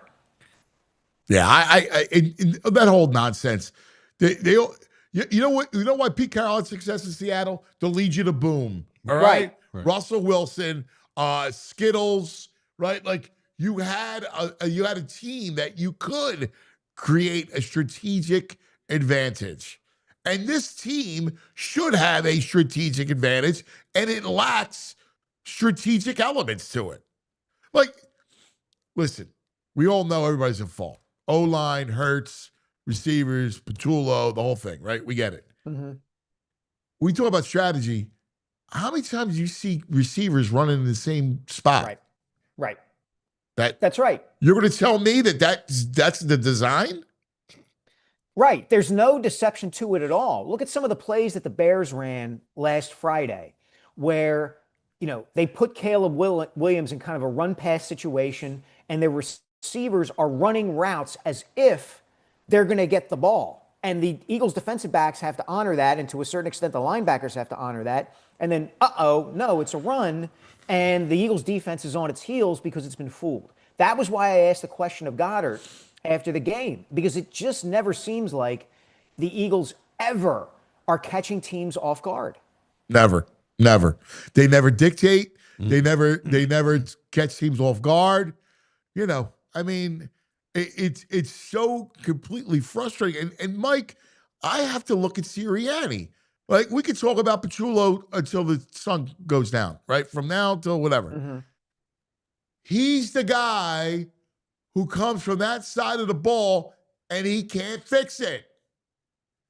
Like, you got to be able to fix it if you come from the offensive side of the ball. Yeah, you've got to be able to come up with something new. And this is something that, and again, this is a really relevant discussion because of everybody making the comparisons to 2023, okay? And there is an argument to be made that making a big change of some kind, changing the play caller coordinator, would be a panic move. I think that was the case back in 2023. And it led to something worse. We at the time, we all didn't think that the Eagles defense could get worse, and it got worse. But why did it get worse? It didn't get worse just because they made the change. It got worse because they made a change to Matt Patricia, who, take Bill Belichick away from him, isn't all that accomplished a defensive coordinator, and more importantly, runs an incredibly complex scheme that with 4 or 5 weeks in the season, that whoever you have back there, you could have Ronnie Lott at safety. Dude, I know a lot about what happened during that period of time. It was not Patricia. Trust me. I know about that. It wasn't. That thing was already a sunken ship in a terrible way. I trust me. I know all about how that thing transpired. That thing was waiting out to sea. It was a sea of It was a garbage tanker. What do you call the garbage barge? And it was already out to sea. Okay. But regardless, your point is still your point, which is right. Yeah. Like, if you're gonna, like, just because you fear the panic of the change doesn't necessarily mean that the change isn't necessary. You know, it has to be the right kind of change, is what I'm saying. And to me, Patricia was the wrong. You may be right about it. It was a sunken ship anyway. But Matt Patricia was not the guy who was going to write it. There was no chance, zero chance. Yeah, it was interesting. I sat with him. I got the whole ladle. It was an interesting conversation. And I actually like the guy and I'm looking at what he does in Ohio State, and he's a sharp dude. Like, you're right about his scheme being complex and trying to come into the middle at the end where you already got dissension and everything else. My fear with this team is your guys up front are fatigued. I'm curious if Vic, like, I would go with, I think you got to go bring Robinson in and give him some snaps at tackle and give those guys a little bit of a break, because Carter and Jordan Davis and Ojimo, they look like they're wearing down a little bit. Yeah, I think that's true on both sides of the ball.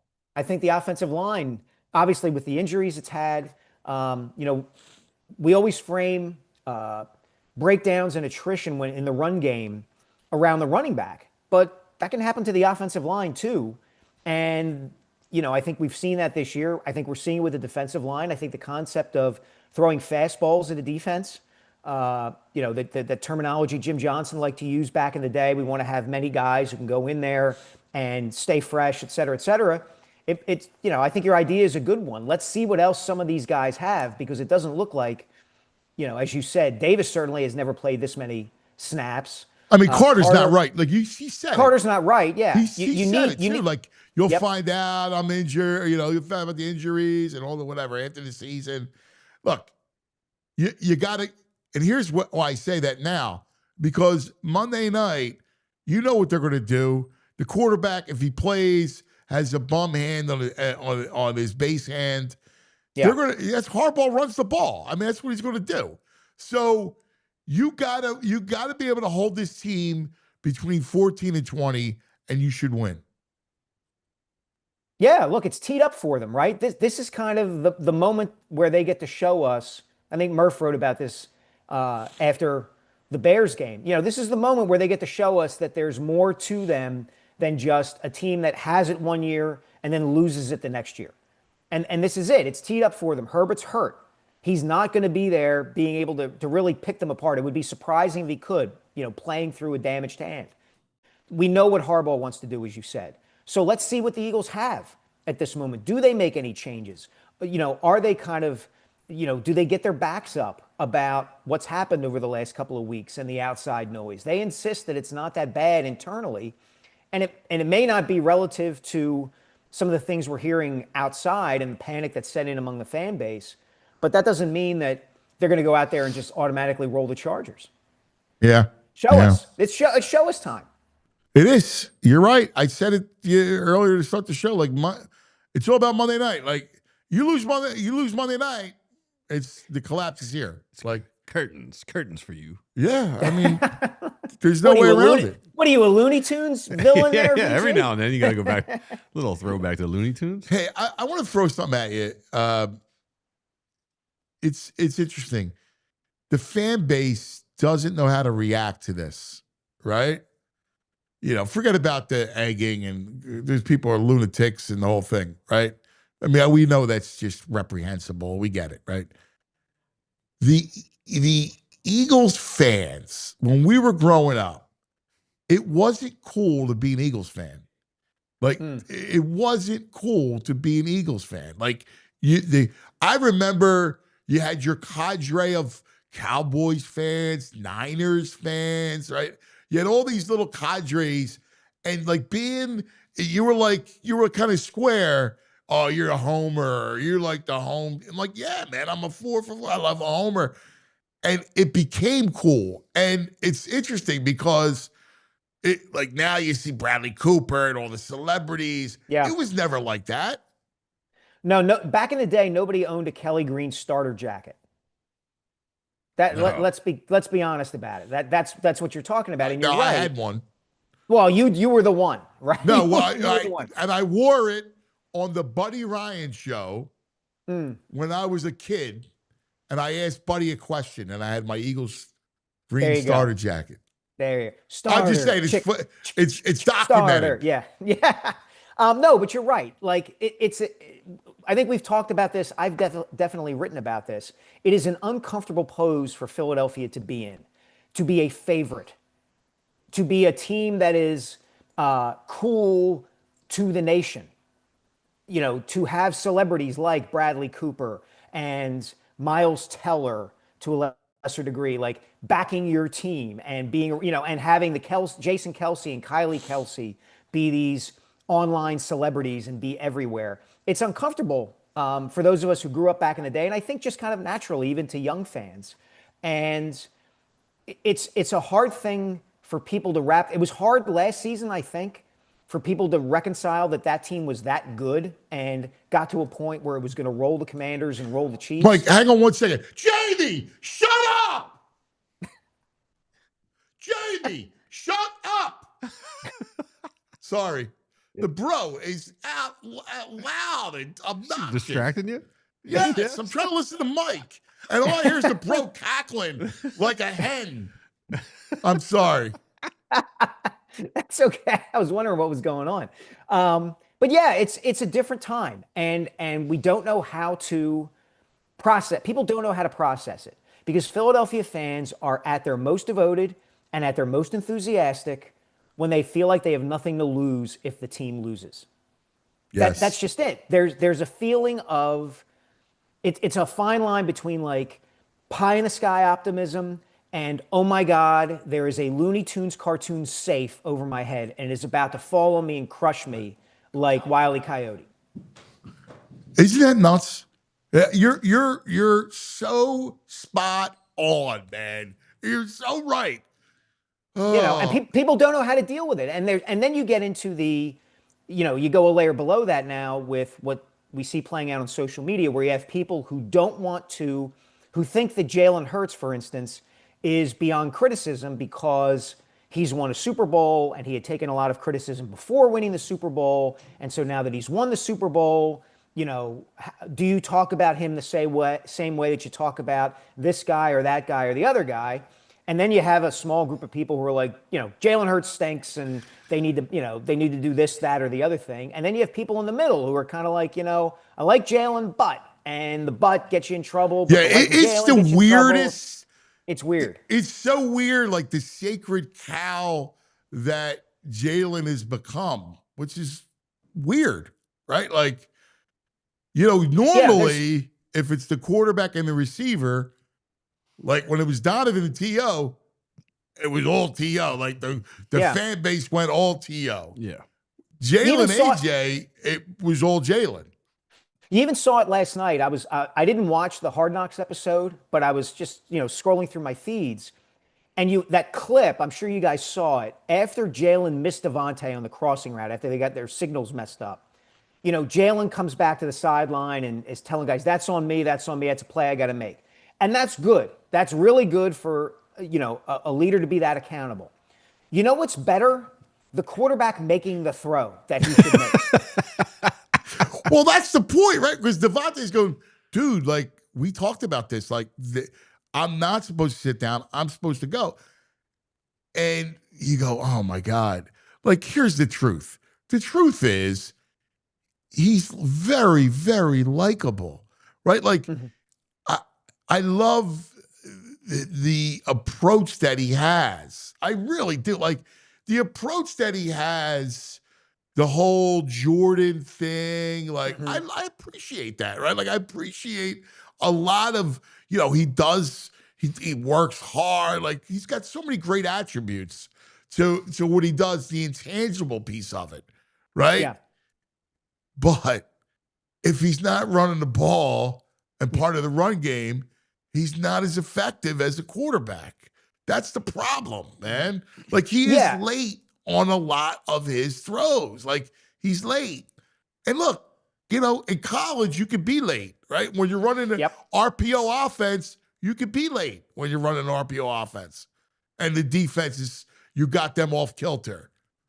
But when it's a timing thing, you can't, Yeah, and the Jordan thing, I mean, look, I like his public approach. I generally like the way he carries himself publicly. Other people have made this point, but they're right. Like, he's the perfect face of your franchise guy. He goes on Abbott Elementary and does great and does the great stuff in the community. And in the press conferences, he's awesome. And he is all the intangible stuff that you want out of a franchise quarterback. He delivers. The Jordan thing, I think, is part of the ambivalence people have, though, because he is not the best quarterback in the NFL. He is not. And everybody knows he's not. Jordan, everybody acknowledged that he was the best player in the NBA and didn't lose a championship round. Like, did not. Except for, lost in the playoffs, had that, retired, came back, lost to the Magic, and that was it. So there was like no disputing it. So if you want to be Michael Jordan, you kind of have to be at that level. And if you're not, it can come off a little, I don't think, in the way Jalen necessarily intends it. And that's part of that's part of the mix here. That he can come off as, whether he intends this or not, he can come off as indifferent.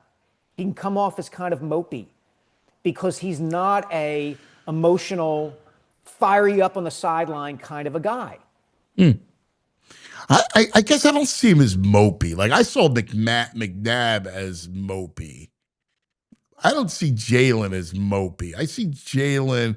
You're right about the Jordan. Like, listen, he's not the best quarterback, right? But he's got what I always thought. He's got a winning DNA, a winning attitude, right? So that's the parallel that I took from him and Jordan, is more that Jalen's got a winning DNA. Like I would characterize him as a winner. Like, McNabb was more mopey. If we go through our quarterbacks. Yeah, I'm not saying, I'm just talking about the perception of it. Yes. That the stoicism that he shows at all times can come off as indifferent, and maybe mopey might not be quite the right word, but you don't get a sense of like when things were going bad Friday, you didn't get a sense that Jalen was going to be the guy who after a big play, jumped up and flexed and, gave them an emotional jolt that a quarterback sometimes has to do, Yeah. I hear you. I mean, he's not, the thing I appreciate about him is that when things went bad for Wentz, he collapsed. Like, he just Yeah, he fell apart. He just collapsed. Like he just lost it. And Hurts doesn't lose it. Like he keeps that piece of it together. So it's an interesting flip side. It is. I think some of that it's the flip side of him growing up the way that he did. Like he and Wentz are so interesting to me in that contrast, right? Like Jalen grew up in high school, like you're a starting quarterback in Texas. Right. As a high school player. So there's an element of like royalty to that, right? Yeah, and then you go to hits Alabama. Right. Right. Then he goes to Alabama and it doesn't work out. And he goes to Oklahoma and he's a Heisman finalist, et cetera, et cetera. Wentz was a different ball game. Wentz was king of a very, very, very small kingdom. And I don't think he could handle it once he got to the NFL and started hitting some adversity and was like, oh, it's crap. It's not going to be as easy as it like he was weak. He melted like goo. Like that was the thing about him. He couldn't handle it. He was weak. Yeah. He was. I mean, he was weak. And I hate to say it, but he was. They looked at him and saw dude who wears camouflage and hunts his own dinner and thought tough guy who can handle Philadelphia. When he first got here, I mean, I was calling him the Revenant. Right? I would like play the sound, right? It's cold. Yeah. Right? Like he was the Revenant. Yeah. In reality, he lives in South Jersey. He's going to be sleeping outside on White Horse Pike, wrapped in a boar skin or something. Right. He don't go anywhere near boars. It's pheasants and turkeys. Yeah, right. Exactly, man. And he was as far from the Revenant as you can get, man. Like he was horrible. But again, I don't know where you go from here. They have to just figure out. I don't know, dude. I'm at a loss of what do you even do? I don't know either. I mean, look, everything seems to be on the table in terms of what might happen, right? Kevin Patullo is going to talk in about an hour or so. They had Sean Desai talk before they demoted him back in 2023. Oh, yeah, it doesn't mean anything. Monday night, somebody else could be calling, Scott Loeffler could be calling the plays, and that's what it is. And we'll find out about it from Schefter in the second quarter or something like that. Yeah.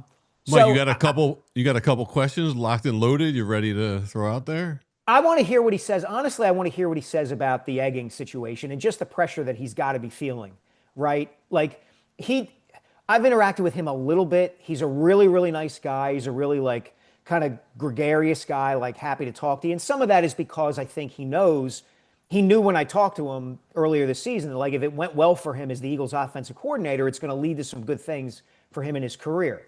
But by the same token, he struck me as the kind of guy who would not necessarily let getting your house egged because you're calling the wrong plays not get to him. He struck me as the kind of guy who that would bother him, and I'm curious to see how he has handled that because he's never been anything like this before. Right. He was the quarterback's coach with the Jets. He was, worked in Buffalo under Chan Gailey. This is a whole different ball game from anything he's encountered in his career coaching. I think that's good. Humanize him a little bit too, I like finding that stuff out about people. Yeah. Yeah. It's interesting because I don't know how. It's the worst job in the world to be the OC here. Yeah. DC, even if you're Billy Davis, whatever, but when you're the OC, especially under Jeffrey Lurie and Howie, and they gave you those kinds of weapons, it's a pretty messed up job because, you may want to run certain things. You can't do that. You're going to take the blame. When he takes the job, you're the one on the firing squad. Yeah, in a way, it's like being the head coach at Temple, which is that if you do it really, really well, you're not going to stay there. No.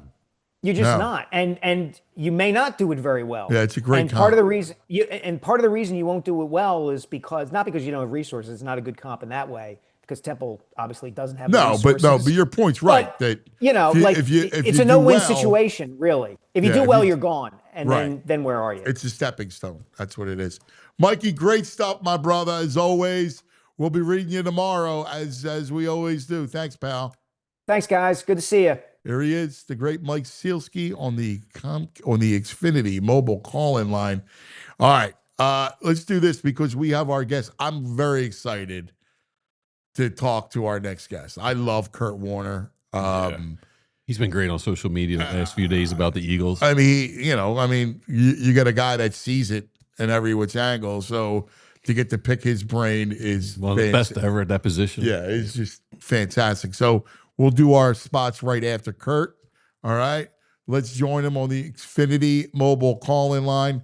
HOF, man, the great Kurt Warner. Good morning, brother. Good to see you, buddy. How are you? What's going on? Oh, man, good. Hey, and thanks for being at our sister station in Phoenix. They love you, man. So you're the greatest, buddy. I appreciate it. Dude, you've been all over this thing. So we all know that in this kind of situation, it's never one thing. You got a beat up offensive line. You had no lane. They were beaten up from last year. You got first time play caller. Obviously, you got Jalen. The whole thing. There's a lot of blame to go around. Starts up front because that's how good they were. What's your diagnosis?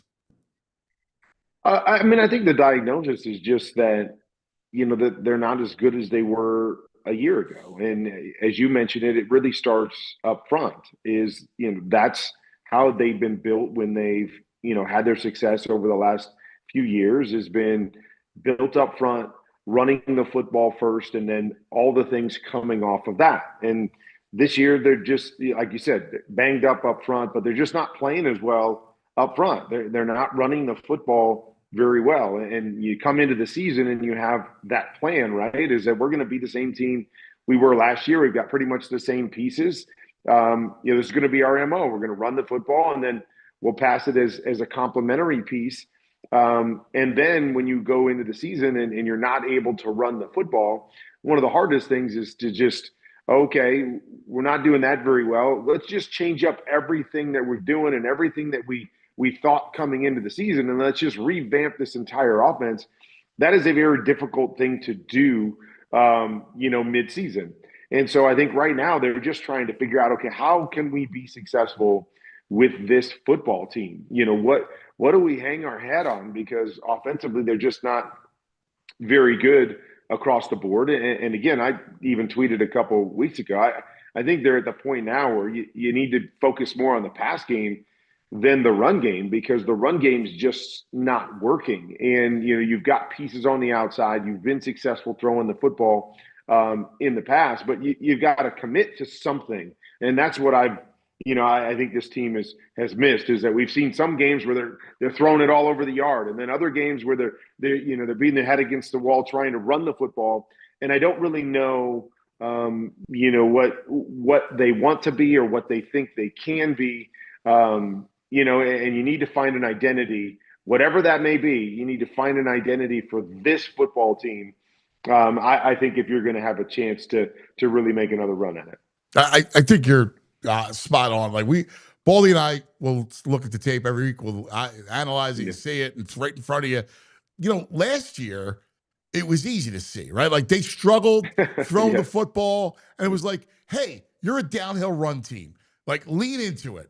And to your point, you can't lean into the run game this year, so you got to be able to throw it. So then you start to look at some play design. You see receivers in the same vicinity. You see a lot of it's not creative, right? There's a lot of issues within the pass game. How do you jolt that pass game when you look at some of the play design and you look at some of the lack of motion and some of the lack of creativity? Well, I mean, there's so many ways to look at everything. Is that, this pass game this year is very similar to the pass game that they've had for a number of years. And it's been very successful for them when they've needed to throw the football. But, the idea has always been, okay, last year when we're throwing the football, it's because they're putting 8 in the box and they're leaving one-on-one on the outside. And it's just a perfect storm. We don't have to get complicated. We don't have to get creative, because I got A.J. Brown out there. I got natural man beaters. Yeah, I mean, if you want to stack, the box, great. And now I can just drop back. And it also plays to Jalen's strengths as well.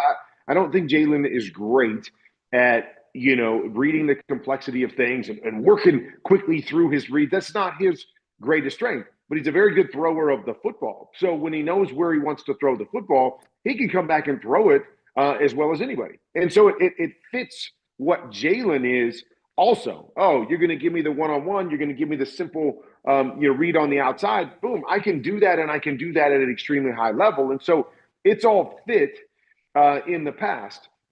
And so, now this year, again, you're not running the football as well, and if you're not running it, maybe teams aren't stacking the box as much. And so they're forcing you to have to do some different things. Like, I'm not a guy that thinks every concept needs to be complicated.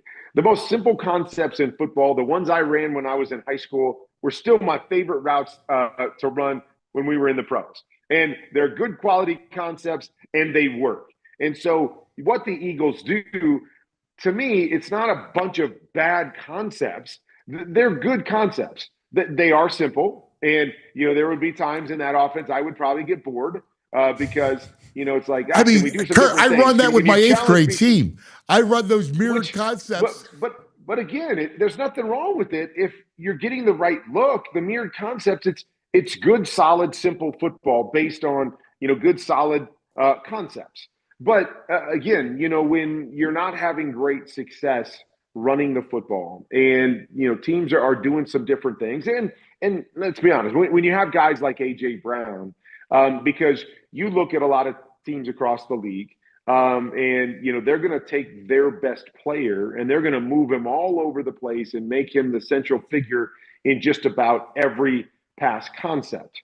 The Eagles don't necessarily do that. And, I think not just about A.J. Brown, Devontae Smith does some things that are unique to him. They have a really good tight end. And so it's not just about one guy.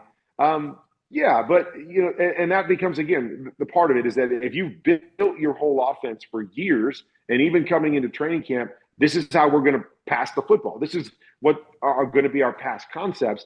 Again, it's very hard to just in the middle of the season when it wasn't working, with your plan coming in to go, okay, we're going to scrap all that and we're just going to come up with this creative motion formation-based. Yeah, I'm not expecting them to be McVay or Shanahan. Like, I get that. You're not gonna get there. And so, again, it's figuring out with the pieces you have, what is the best way to play football? What has to be our identity this year? And if it is the pass game, then you do have to ask those questions. Okay, can this pass game be enough? If we get more creative, how does that help us? Does it hurt our quarterback, in terms of what he does well? And so all of those questions have to be answered. And I know it seems like such an easy fix on the outside. Like, hey, this isn't working. Do something different. You're like, change, go become this. It's not that easy. Like I said, in the middle of the season when you're preparing for a team and all the things that go into the 4 or 5 days of practice that you have, is figuring out how that works. And this year, I just think they came in with a plan and they thought it was going to be what it's been in the past and what it was last year, and it's not. And now you're seeing a team that's struggling because that plan is not working as it has in the past. And they're trying to figure out, how to win games in spite of that. No, and I'm with you. You're not going to just change your offense in the middle of the season. I mean, it's silly, right? Like, I guess we're talking about adding some wrinkles, looking at where you were. Let me add another piece to that. Like, you can go back and look at Peyton Manning in the way that they played football, or Tom Brady in the way that they didn't have all these crazy bells and whistles. Mm-hmm. They liked to be very stagnant with their formations. They liked to see what the defense was doing, because when you move, defense moves. Okay, so you've got. But sometimes you get an answer, right? Like, isn't that right? No, like, sometimes you do that, and it becomes an easy win for you because you motion and they're out of position. Yes, but at the same time, okay, you move, they move. Now you've got to see the moving parts, and you've got to understand all the moving parts. And that's why I think certain guys go, let's just keep it stagnant. I know what's going on. I know what my concepts are. I'm very comfortable with that. And I'm comfortable with what the defense can do out of that. And so where it may look a little bit more simple, it can be more effective for certain guys. I remember hearing a report a couple years ago that Aaron Rodgers didn't like a lot of motion. Right. He liked to keep guys stagnant because I can see it. I can make adjustments. And so, again, there's just so many ways to do it. We're so much built into, oh, if it doesn't work, change it, as opposed to, okay, let's just figure out what's not working about. Why is this not working? It doesn't have to necessarily be bad. It just may need some adjustments, or we need to advance in what we're doing, as opposed to just being someone else because someone else is having success. It just doesn't fit for everybody the same way. You're so right. You look at when the pass game was at its height in 22, it was an RPO-based offense, right? Yeah. And with Jalen's involved in a run game, it just opened things up. And when he's running RPO, play action, he's moving a little bit. He's got a defense on its heels. The throwing lanes are there. So the windows are open for him. And then, you can. I'm curious. Do you see I see an offense that obviously lacks rhythm and confidence, right? So maybe going back a little more RPO, a little more tempo would help this past game. I mean, possible. And again, but all of that RPO and everything came off the run game. And so it comes off being successful in the run game. And then, guys are inching towards the box. And we got to get there before Saquon gets going. And now we've got openings on the outside. When you're not getting that same involvement from defensive players because they're not as concerned about it, it makes it harder on the outside, and that's why I led with having Jalen a part of the run game more, because he hasn't been a part of the run game more. Right. But I think it's one of those things that, again, Jalen is a really good player and a dynamic player with the ball in his hands and in space.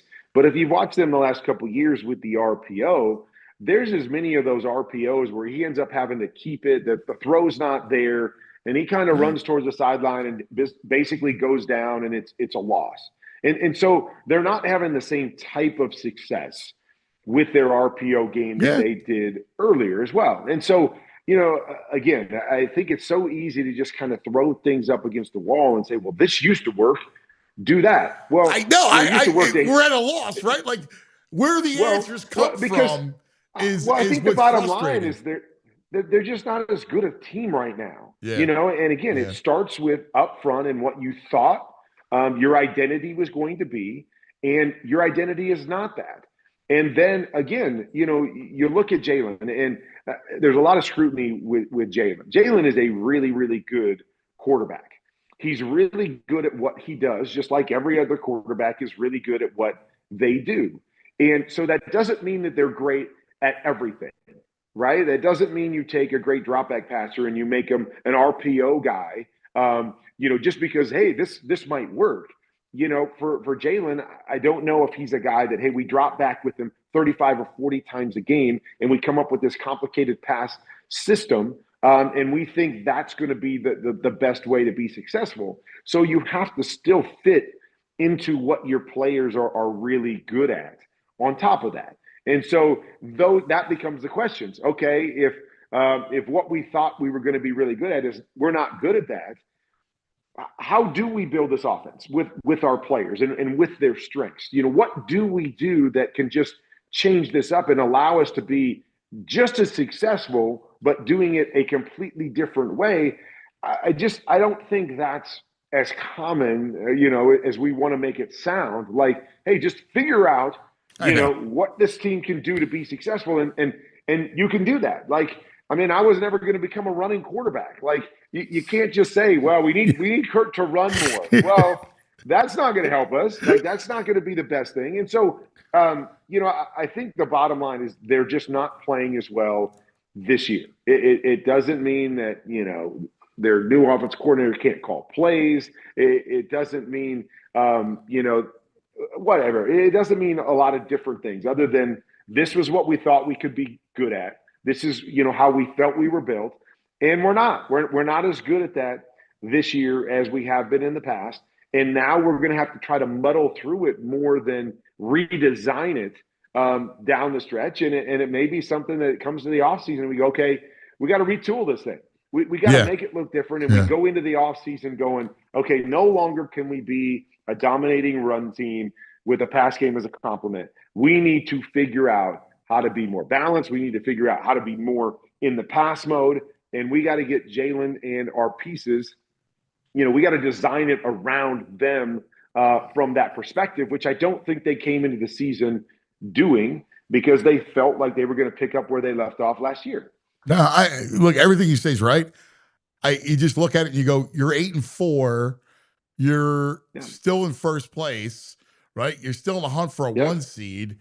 And so it's hard to reconcile, hey, it's just completely broken and I can't fix it, right? Like, I mean, you're going to try everything. Can I, use a little tempo and, get that going? But I think you're also saying you're 8-4.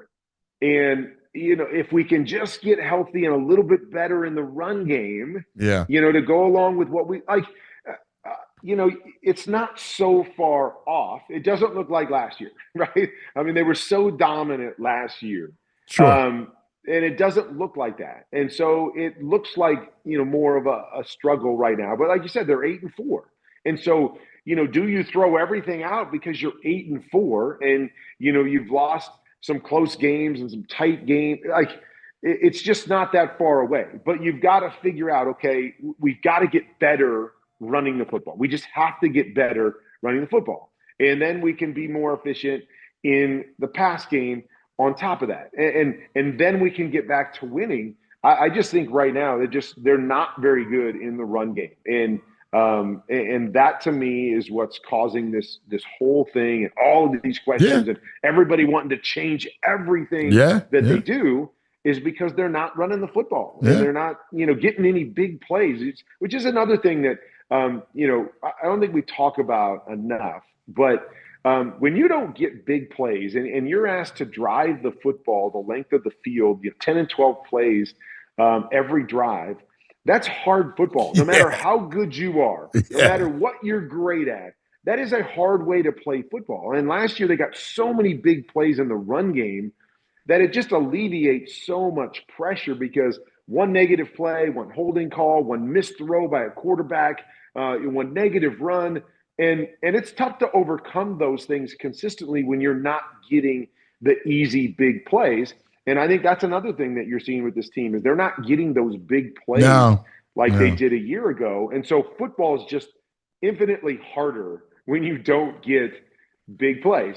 I was just watching Tampa Bay play, their game this past weekend, and they didn't play a great game.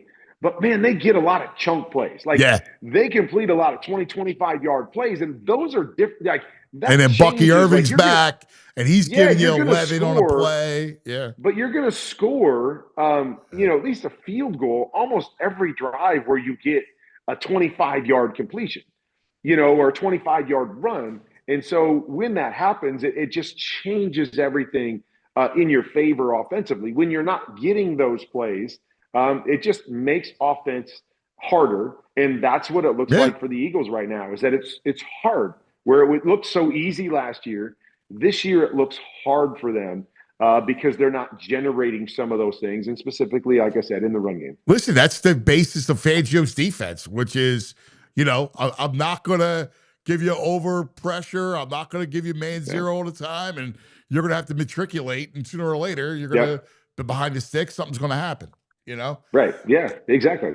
I got a question for you, because I love quarterback play, and I was talking to Flacco, and like he was having a ball this year, right? Yeah. And Joe's like, listen, because we were talking about, like, I said, dude, you in Minnesota next year, right? We're joking around. And he's like, I know I can do it, right? Like, I'm playing, I see it so clear. It's the most clear I've ever seen it. And I'm curious, from your perspective, what is it? Because I remember Brady saying the same thing when he was in his mid-30s and upper 30s, that he just sees the game so quickly, the process part of it. Yeah, and I love that, because, we're in this mode where we think every quarterback needs to be mobile and athletic. And I think we believe that because most quarterbacks now coming out have been kind of geared in that direction. So everybody's like, well, is the drop back quarterback, dead? And I don't think the drop back quarterback will ever be dead if you have a good drop back quarterback. If you have a guy that can see it and play the game, that will always win first. It's just we're not raising, quarterbacks like that anymore. And so I think, a lot of the quarterbacks, the mobile quarterbacks and athletic quarterbacks struggle in certain veins, like the Joe Flacco's and like the Tom Brady's, because, myself, we were wired from a very early age. This is what you have to do. This is, if you're going to be good and you're going to play at a high level, you're going to have to process information and see it and get the ball out. And so, we have so many quarterbacks that aren't like that now, but the ones that can, I guess I was thinking more of the age factor, right? Like when you, I hear you. Did you see that? I hear you. And I think it all makes sense, is that, as you mature and as you see things, and as you come to learn how to simplify the game, and really fine tune what you're looking at. People talk all the time. It's like, hey, quarterback, you got to see 11 guys on the defense. Well, you don't really have to see 11 guys on the defense, because if I'm not attacking, outside the numbers on the right-hand side, I don't care what those guys are doing. All I care about is where we're attacking on this play. And if we're attacking this, I need to see this, and I need to make my read. I need to get the ball out of my hands. And so you're continually trying to simplify the game as much as possible in the pass game. And the more you can simplify it to get your eyes where you need to be, the clearer the game becomes to you, because you kind of, just like we talk about quieting the noise, right, just from a mental standpoint, it's the same thing from, that standpoint on the football field. I'm trying to get rid of all this stuff that I don't need to listen to, that I don't need to hear or see. Like, that doesn't matter to me. Like, I know, what's going on that side of the field, but all I'm worried about is this guy right here, or these two guys over on this side. And so I think as you grow and mature and you gain knowledge of what you're trying to do, like I always say that, like if you could give me a play right now and I could go through my mental process with that play right away, knowing, okay, this is what I'm looking at. This is where I need to get my eye. This is what I'm concerned about. Boom, boom, boom, boom, boom, boom. And so as you go through things, I think you get more comfortable with that. And so you see a Joe Flacco go from one system to another system to another system. And he's able to calculate, oh, okay, I see what we're trying to do on this play. I know, because I've done this a million times, this is my read. And I can just go play, and I can play fast, even though, he's in the system for 2 weeks and he's throwing for 300 yards. And you're like, how is that possible? Well, because he has seen it and he knows what he's doing. He knows how to simplify the game. And when you simplify it, again, everything gets illuminated, where it's like, man, this isn't as complicated as I used to make it. Like, I'm not getting overwhelmed with all this. I hear people say, oh, these defenses are so complicated now. And of course, they do some different things on third down. They give you some different, but the coverages are still the coverages. Like, there's still only so many zones on the field and so many guys to cover those zones. Like, they're not just going, hey, we're going to get crazy and we're going to leave this whole side of the field, uncovered, and we're going to see if we can get it. Like, no, they're still getting guys to the zones they need to get to. And my job is to, okay, if it's a defensive end in that zone, read the defensive end. If it's a linebacker in the zone, read the linebacker. If it's a safety, read this. Like, it's I don't have to overcomplicate this. Like, it doesn't matter. Here's my read. There's my guy. Read it, throw it, play. And so, again, I just think that's why you see, these veteran guys that know how to play the game, that know how to process information, where you say it gets easier, or it just gets more clear for them because they've just done it, and they've been able to simplify it how you need to make the game, seem more clear, or feel like you're at an advanced level than what you were at a younger stage. It's so true. Like, we put so much pressure on these kids, like at such a young age. Like, I'm watching Jacoby Brissett, and like, he's seeing it, right? Like, he's in your backyard, like he's seeing it. Like, you look at him, and it's boom, boom, boom, balls out. He knows where to go with it. I mean, it's pretty impressive.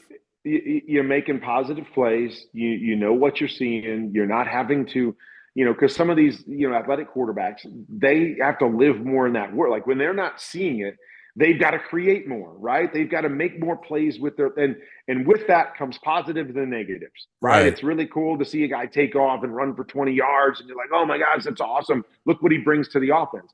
But at the same time, when you're not seeing it, there might be 2 sacks that counteract that 20-yard run because and now you got Daniel Jones in New York is exactly what you're just talking about. Yeah, and so it's just there's give and take to everything, but I've always just said that if you know how to process information and play, that will always give your team the best chance to succeed, whether you can run or not. All those other things are bonuses that you bring to the table. But if you can process it, you're going to give your team a chance. And you talk about Jacoby Brissett, right? Maybe versus like Kyler Murray.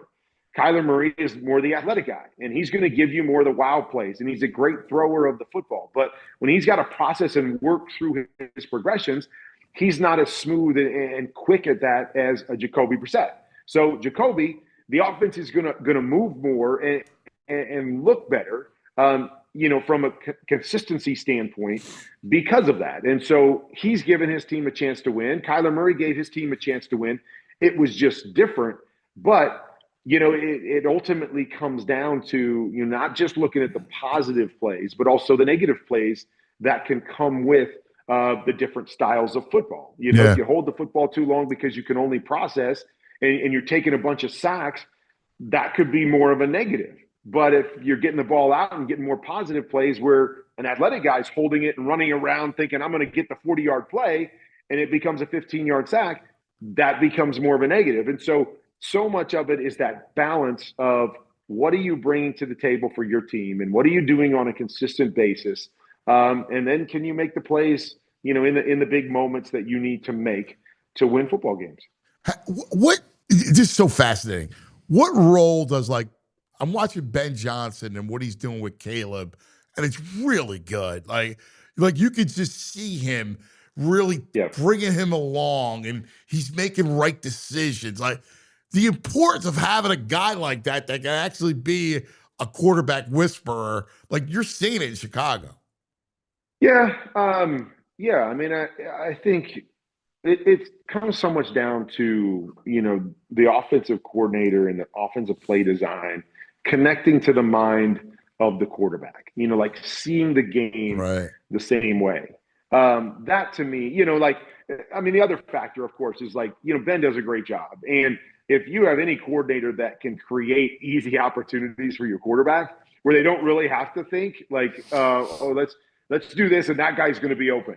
And if that guy's open, the game is any quarterback can do that. That's great. And so Ben does a great job with, creating some easy opportunities for Caleb. But I also think he builds it in such a way that it when I watch it, most times it really makes sense. This is what we're doing and this is why. And if this guy's not open, this guy should be open. And so I think that helps as well. When you build it the right way I always call it there's 2 kind of theories. There's pure progression, which is 1, 2, 3, 4, 5. Doesn't matter. And Ben does a lot of the pure progression stuff. But what I don't like about the main pure progression stuff is a lot of times that puts receivers in different zones. And so when you put receivers in different zones, that means the defense could have a guy in each one of those zones and take it away. So it doesn't automatically mean, well, if 1 is covered, then 2 is going to be open.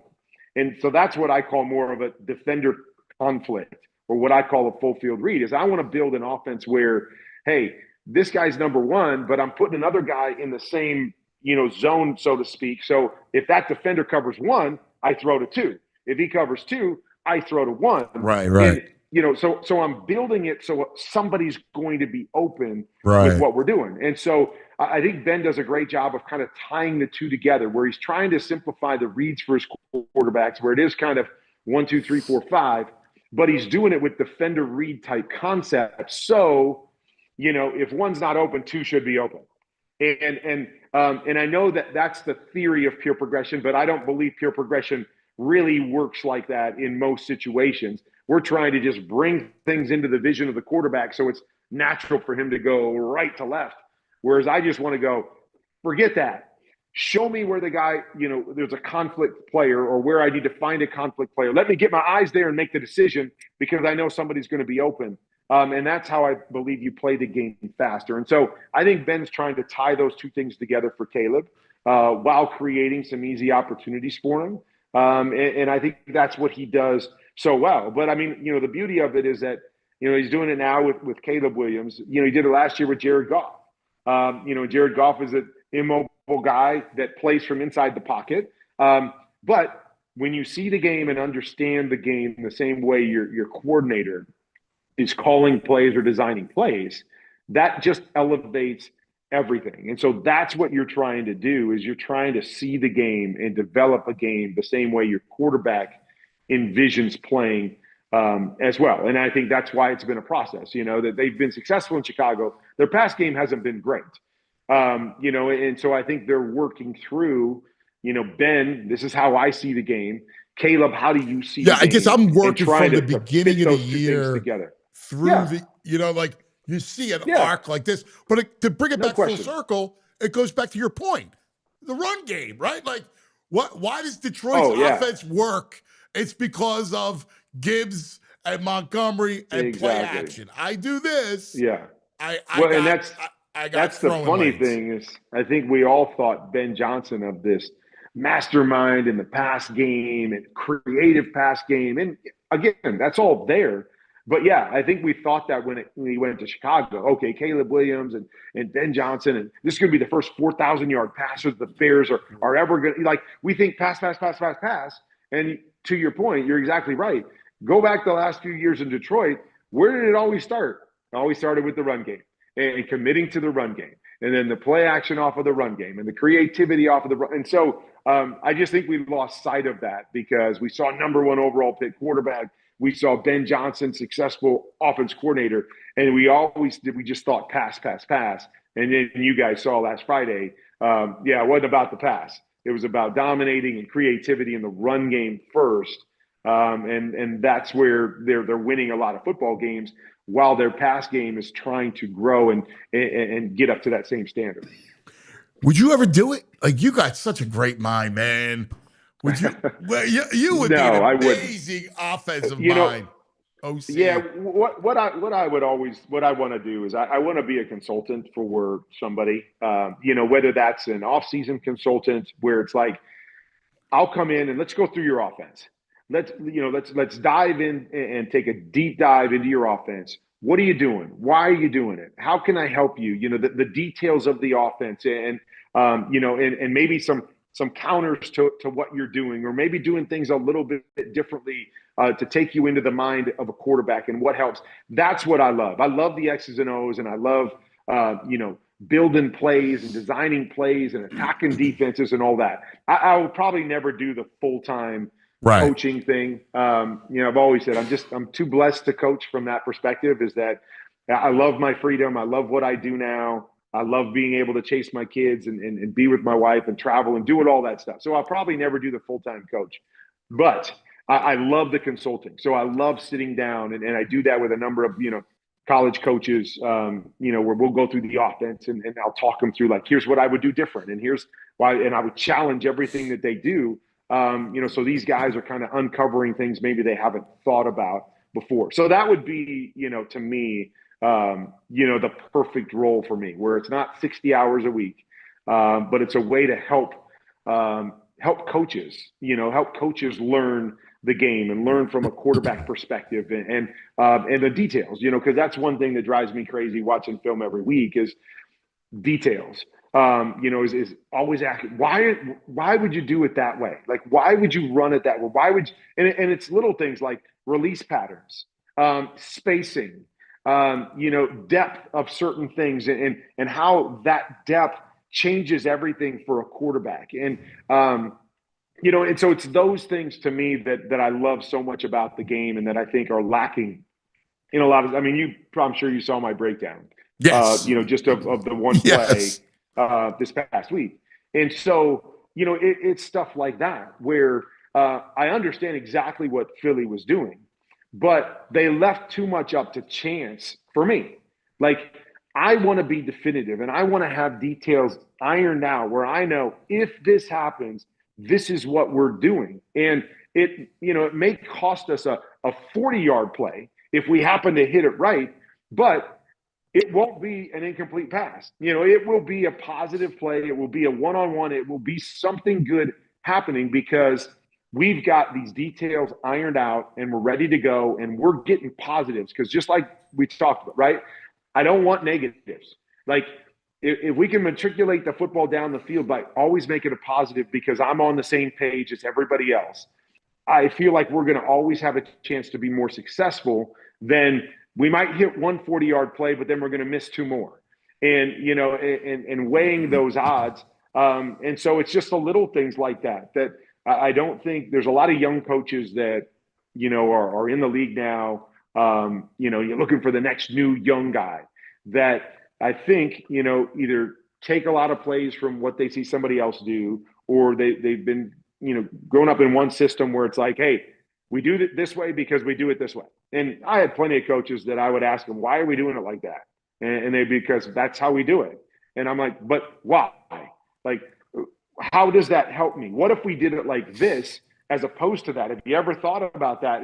And tell me the positives and negatives. And a lot of them were just like, nope, nobody ever told me that. Nobody ever, I never, because this is how we do it. And I want to be the guy that says, have you thought about this?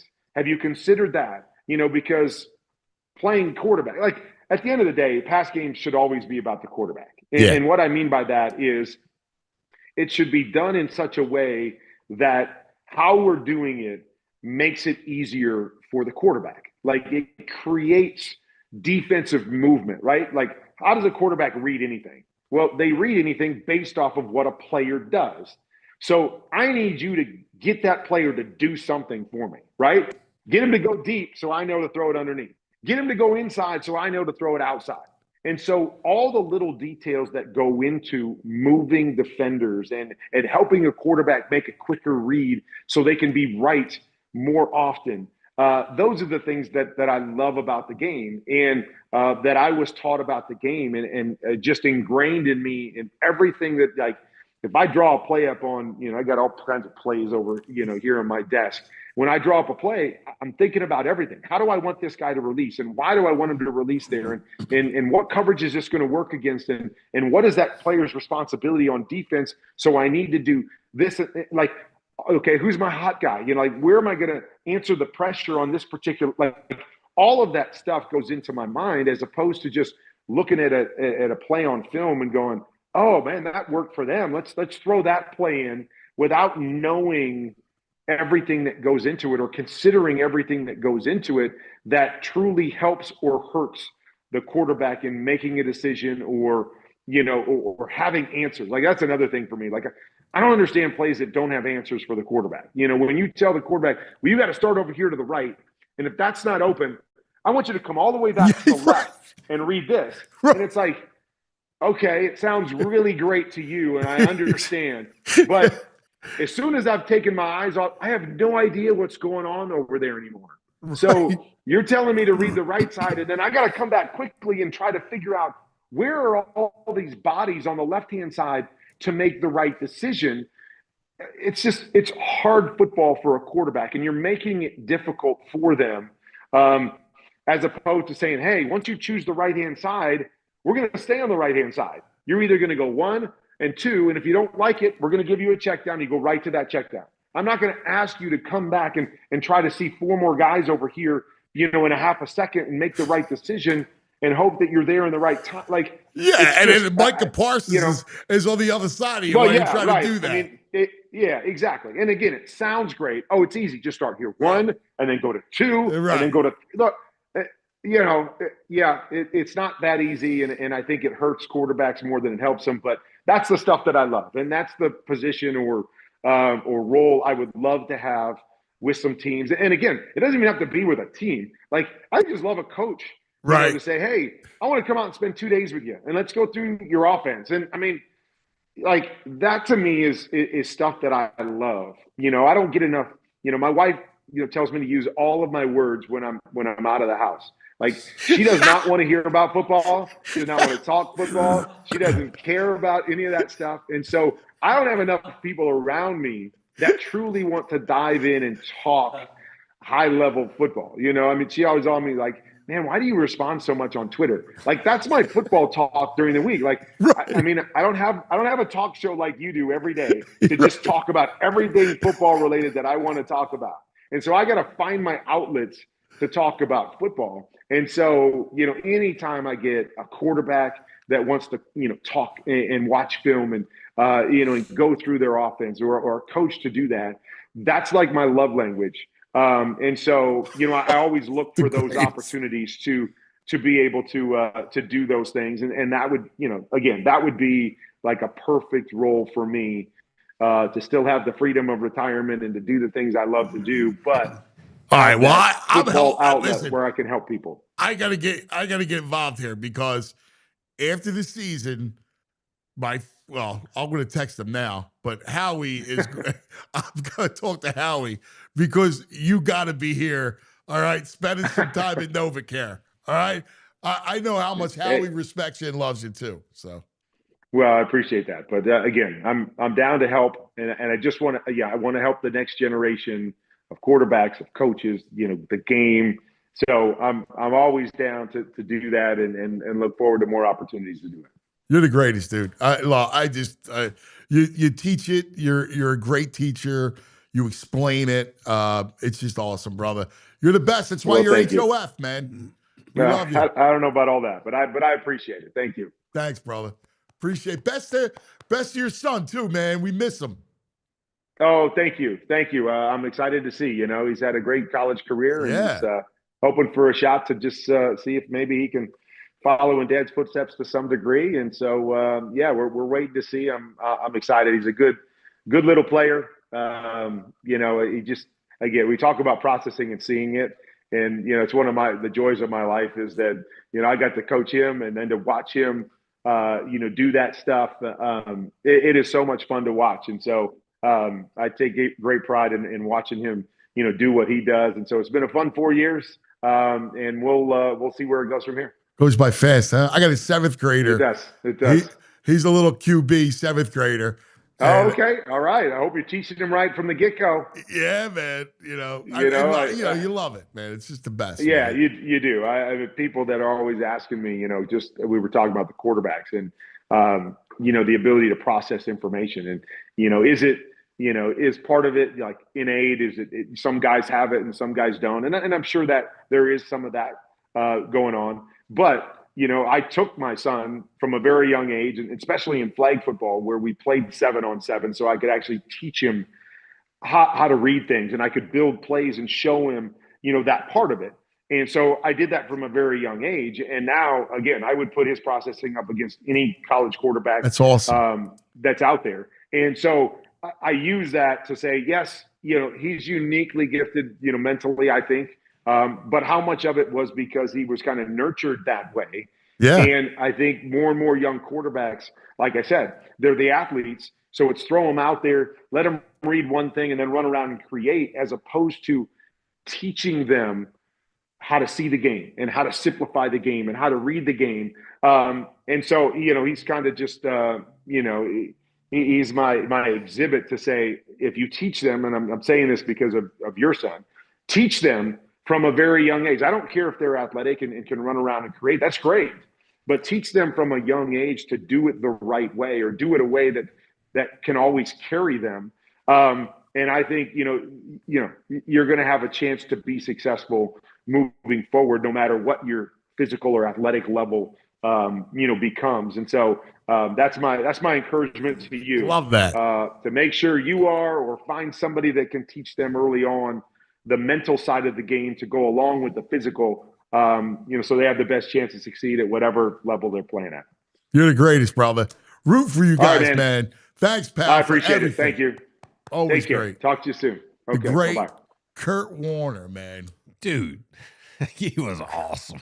Not for nothing. Awesome. He's the greatest. He was awesome. Like, ridiculous. I mean, I don't know. I love that. Like, Dude loves talking ball too. So one of the reasons why love language. I saw, like, I love this forum, right? I love podcast forum because I like conversation, interesting conversation and guests. And he was just fabulous because I wanted to bring it in besides the Eagles. Like, what do you see, man? Like, the freaking Hall of Famer. Well, you don't think I'm texting Howie and go, dude, he's interested. Dude, the chat was like, yo, cousin needs to get Howie. Yeah, everybody was on that one. Believe me. Like, we get off the air, I'm going to text Howie and go, dude, talk to him, man. He's interested. He'll come here. Yeah. Come here like tomorrow. And just an idea, like, he'll give you ideas and something to think about. Yeah. Dude, like, he was. I mean, not for nothing, man. I mean, he puts everything in perspective. I mean, he's real, too. I mean, basically said, you know, you're not going to fix it. You got to learn how to win despite it, muscle through it. Yeah, right muscle now. through it. You're right. I mean, that's it. Like, there's nothing magic you're going to be able to do right now. No. Wow, he was awesome. All right, we got Jonathan. I feel bad for Jonathan. I know. John! I'm sorry, buddy. Hey, give me 1 minute, all right? I appreciate you. Let's take care of some business real quick. Yes. All right. Let's talk a bit about crooked tea. Yeah, let's do it because, you know, everyone's got their favorite hard tea these days. But have you ever turned the can around to try and read what's inside it? You can't because they don't tell you. They don't label it. They hide what's inside it. Crooked tea, they brag about it. Crooked tea brings real USDA organic tea for real tea flavor with 0 sugar. No fake junk hiding behind a label. What you see on the label, that's what you drink. So next time you're at the store, try it. Flip the can. If you can't find the ingredients, put it back. It ain't no good. Then grab a Crooked tea. 0 sugar, real tea, and fully transparent. And you know it, Philly, real recognizes real. So why drink the fake stuff? Crooked tea, the only thing better is a strip sack in the Super Bowl. Visit crookedtea.com to find a store near you. All right, let's talk about our favorite Parks Casino, Street Road Bend, Salem. Give the gift of entertainment this holiday season. Incredible stuff going on at Parks Casino. This is how you win. Now, here's the deal. Starting January 17th, the new year, Grand Funk Railroad. Mm-hmm. Some kind of wonderful. Yeah. Singing tomorrow. That's part of the things he owes us to is singing. That's tomorrow. He's going to sing. The Marshall Tucker Band, January 31st. Can't you see what that woman's been doing to me? Jefferson Starship, the whole thing. Saturday, February 7th, Piano Men, a tribute to Elton John and Billy Joel. Sing us a song, Piano Man. Sing us a song tonight. March 14th, Tracy Morgan. I mean, like, have everything. Yeah. Melissa Etheridge, April 18th. Come to my window. All right. Coming up. December, Friday, is Straight No Chaser acapella holiday music. Jingle bell, rock. Ken Jeong from the movie The Hangover is on Saturday. Hysterical. December 12th, Get the Lead Out, Ultimate Led Zeppelin tribute. If there's a bus on your hedgerow, don't be alarmed now. Parks Casino. For all things Parks Casino, you got to be 21. A gambling problem, call 1-800-GAMBLER. We're going to come back. It's a World Cup Wednesday. And we got a big thing coming up on Friday. It's the draw live, stateside live. We can't wait. Our buddy Jonathan Todd's going to join us coming up next. Don't go anywhere.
is a big week.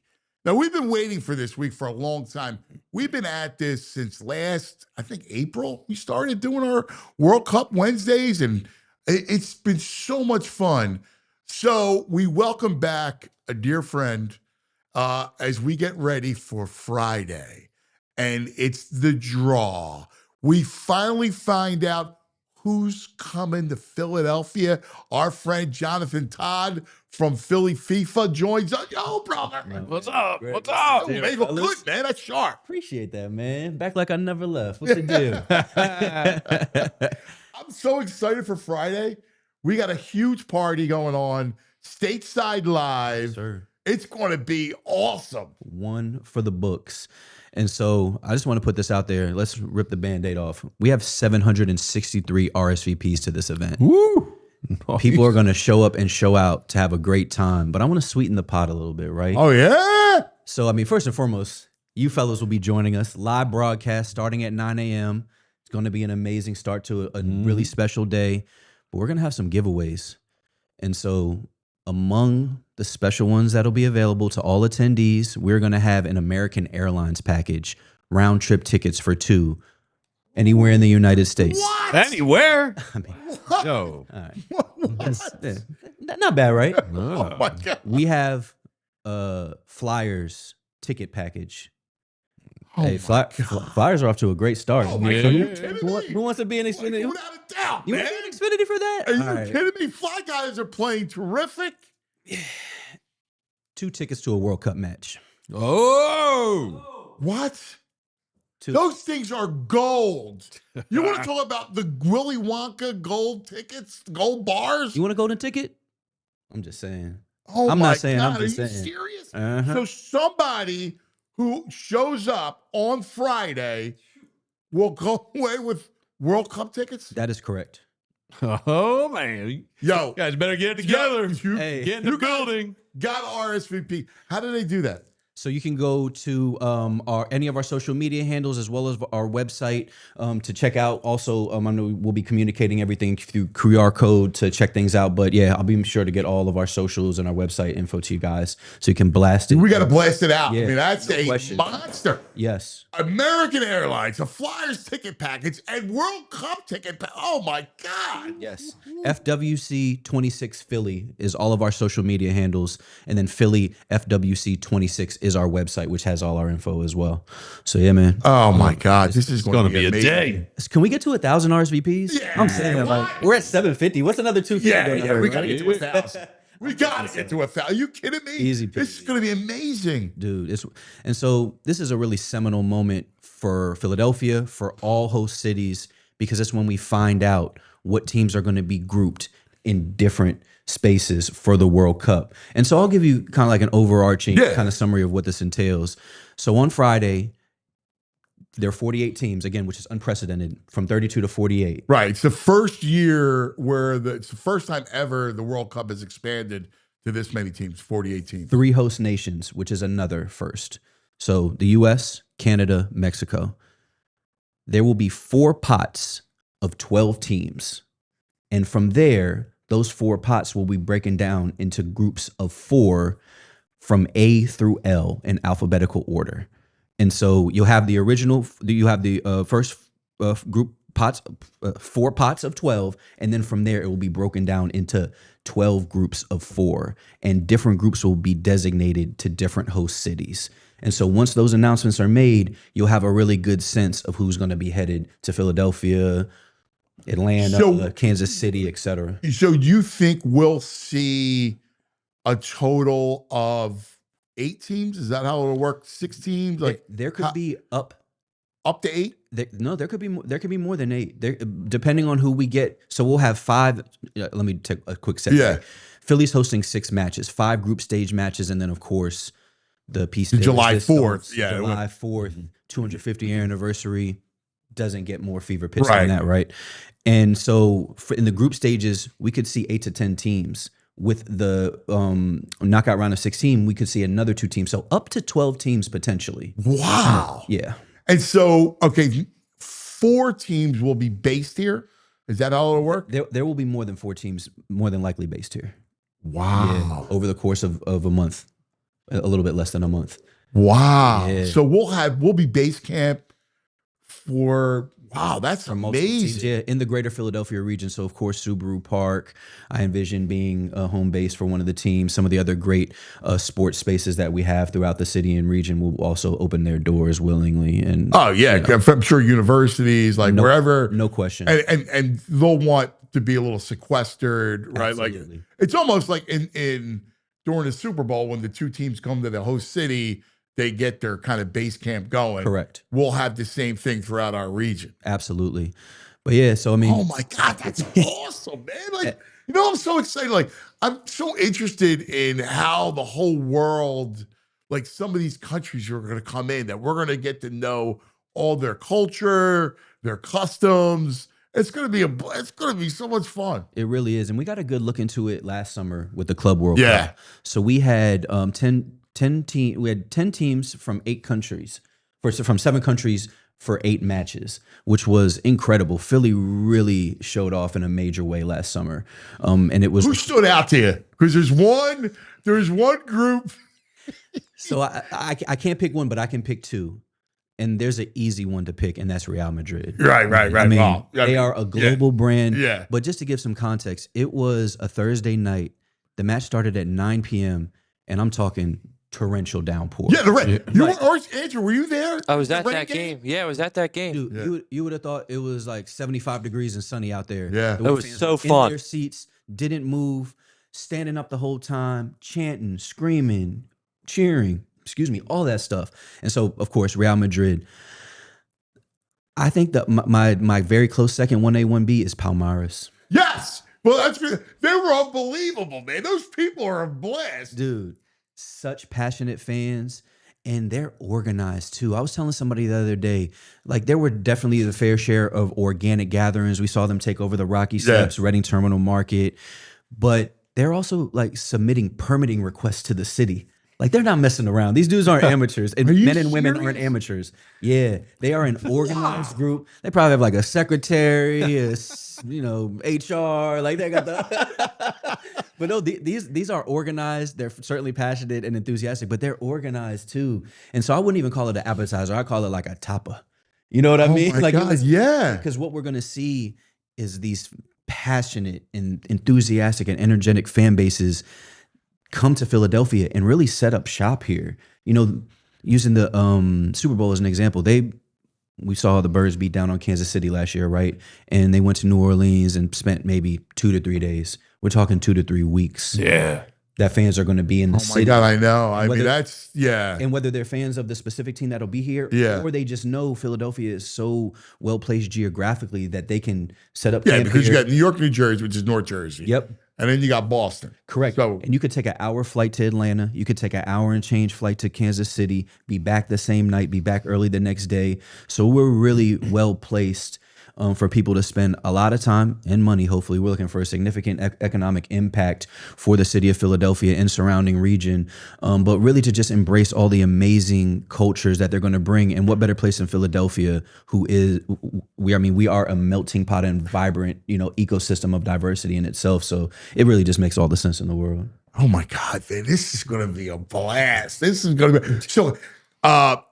The draw itself will take place in D.C. That is correct. All right. Yep. So I can't wait because I'm emceeing Friday. I'm so honored and excited to do this. The feeling is mutual. How do you think it's going to go? Like what at 12:30? Yeah, we're thinking at around noon is when the actual pots and groups will be designated, but that shouldn't stop you from pulling up early to enjoy the festivities. Let me rattle off some of the things that we got going on. I mean, I did kind of lead with the headline with some of the things that we're raffling off, but we have Frankie Westfield and Quinn Sullivan from the Union going to be hanging out with us, which is really special. Shout out to the Union. I know the season didn't end the way that we wanted, but what an incredible They had a great year, man. Great year. I was fortunate to attend their playoff match against Chicago. Them energy, it was incredible. It was an amazing year. And again, no one expected it. Indeed, right? So what better way to kind of transition us into what we're about to embark upon with the World Cup next year. So we'll have union players there. We'll have a number of other giveaways. The U.S. men's national team will have giveaways. Eastern Pennsylvania youth soccer will have giveaways. Sons of Ben will be in attendance, who's the union's fan base, and we'll also have a bunch of other cool things going on. We'll have a live DJ, and we'll have you guys there. So I mean, what better reason to hang out with us for a few hours stateside live in the epicenter of the stadium district? I mean, it all just makes it's gonna be a party, man. We're gonna have so much fun. I know. I mean, this is gonna be so I'm like so pumped up because we're gonna be on the world stage, man. That's what I love about it. We're such, Philadelphians are so proud. Like, you know how we are. We're proud people. That's why if we leave, we come back. Or we never leave. No question. The truth. I mean, no question. And this is one of those moments I mentioned. It's like a seminal milestone for us, but there's so much beauty in the buildup. So this is going to be a big deal. Earlier this fall, we opened our volunteer center on 9th and Market. We're setting up shop in East Market in an area that, So we had a tour. Oh, we were there. Okay. And it is awesome, right? Legit. I mean, the whole thing, man. It's dynamite for 2 floors. I mean, looks like a museum. It's just fantastic, man. We had, I want to say, upwards of 25,000 applicants to be volunteers, non-paid opportunities. Yeah. From all over the world. Yeah, coming in. All over the world. And from there, we'll pick around 3,000 to 3,500 volunteers.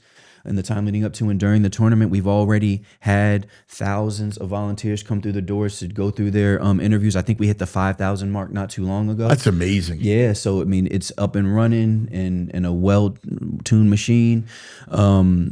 Earlier this fall as well, and this is something that we're really proud of, we embarked upon a professional development program called the Rising Stars Academy. So 24 students from 11 colleges throughout the tri-state area participated in this really unique experience with us. There were guest speakers, there were offsite visits. We spent a day at City Hall. We spent a morning at Xfinity Midway. That's awesome, we spent the man. afternoon at the Link. And all of these is just in the spirit of exposure, education, awareness, and just kind of peeling back the curtain for the rising generation's best and brightest to see all the cool things that are going on in our world, other worlds, what the city's role is, what the sports world is, people in the nonprofit sector and the private industry. I mean, we really are appreciative of everyone who played an integral role in making that program a success. So again, like, we have a lot of cool stuff going on, and it's only going to get better, particularly once we find out what teams are going to be here. Yes, man. That's exactly right, dude. Like, man, I can't wait. I can't wait. So what have you learned up until this process, up until this point? That's a great question, Anthony. A couple of things. Because what you've guys done is so impressive. Let me just interject one thing, because I'm so proud. It's all you guys.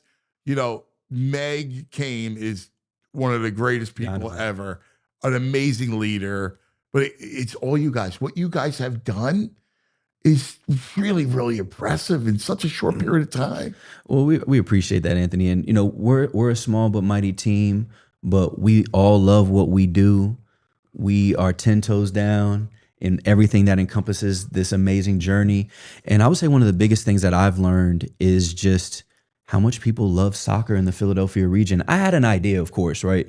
Like, I, spent a ton of time in neighborhoods throughout Philadelphia prior to this role, and knew that soccer is continuing to become more and more relevant and impactful, particularly for the rising generation of athlete and just young Philadelphia. Yeah. But just like how it really, every neighborhood from the deep Southwest to the far Northeast and everywhere in between, you're seeing whether it's a local, soccer organization, or like a pickup game that is happening on a basketball court, or someone throwing a couple cones in an alleyway. Like, soccer is such an easy sport to set up shop and have a good time with. So you're seeing it manifest itself in such unique ways, and to have an opportunity to lean into these communities and to connect with these populations and share the collective love of the game has been really unique. And then just the relationship with FIFA. I mean, it's been super special to be able to collaborate with them. I love it. The biggest in the world, right? Like, the biggest sporting entity in the world, the most powerful, and biggest in the world. It puts everything in perspective. Yeah. We talked about Club World Cup. There was a match on a Wednesday afternoon at noon, and you would have thought it was a Monday night football Eagles. Yeah. Game. You know, like just the energy, the attendance, the celebration. You know, I don't think some of the security guards had flares going into 100s on their bingo card, right? Right. You know, right. these are unique moments in this like kind of marathon sprint of a journey, and to be present for some of these things, and not just for us but for all of our other important partners. It truly takes a village to undertake this type of endeavor. So that's been another great just observation and takeaway, is just how strength in collaboration and partnership with one goal in mind, how we all know what it takes to make this thing happen, and we're all in alignment and partnership on it. So our partners with the city, our partners with the state, the federal government, the hospitality industry, the private industry, the K through 12, post secondary, nonprofit advocacy. The list really goes on. Everyone's in, everyone's down, and they're all excited, and we couldn't be happier. And once this news hits this weekend, man, it's going to be great, man. And you know what I for those that didn't grow up with, like I didn't grow up with soccer as our main sport. Like I want them to be in, right? Like first of all, it's it's at the highest level. World Cup. This is years ago. I started watching I really got into the World Cup. Now I have a lot of Italian friends, right? Like they're all the old dudes from Italy. They go nuts, right? For sure. I'm like, this is so much fun. It's so great, so interesting. But if you're a sports fan, I'm begging you, you got to be in on this. This is at the height of the sport. And when they say the beautiful game, it really is. It's amazing. Without a doubt. And that's one of the many reasons why we encourage folks to come out on Friday. And we'll have more moments like this, but this is such a critical and important one. You want to be able to say a year, 10 years, 20 years down the road, like I was there for the draft. Yeah. I was there for the opening of the Volunteer Center. I was there for a Club World Cup watch party last summer. I was there at FanFest, which we're super excited. It's going to be outrageous. So, of course, we're going to have the matches at Lincoln Financial Field, but we're also going to have basically a 39-day party. Yeah, I'm in. No, yeah, I'm in. No, he's gonna live there. At Lemon Hill. So it's his own bench. Seriously, dude.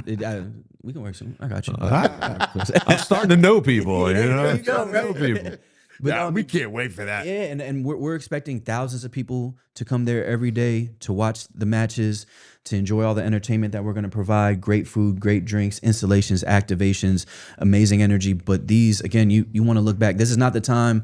The shore will always be there. Your beach house will always be there. Right. The Poconos will always be there. Hang out for a bit. Yeah. Is there going to be the plans? There's going to be the plan stuff that we have, of course, which is going to be incredible. But those organic, spontaneous moments that'll present themselves throughout the duration of the games and throughout the time that we're going to have people here, you want to say that you were a part of it. When you see a team march down Broad Street, like, oh, it's gonna be cool. Like I'm just having my morning coffee. What's that outside? Those are thousands of fans marching towards a game that doesn't start for 10 hours. Yeah, it's gonna be great. Yeah. Hey, I got one question. There's still some teams that have to play in. Yes. Right, because selfishly, Italy is one of them. Right, like what happens? So 39 of the 48 teams have already been determined. There are still 9 additional teams that are yet to be identified. And I would say over the course of the next 2 to 3 months, further clarity will be provided and the final 9 teams will be determined. I think it's March is when you'll know exactly who gets through. Yeah. It is March. So late Q1. Will they say, so the 39 teams will get assigned?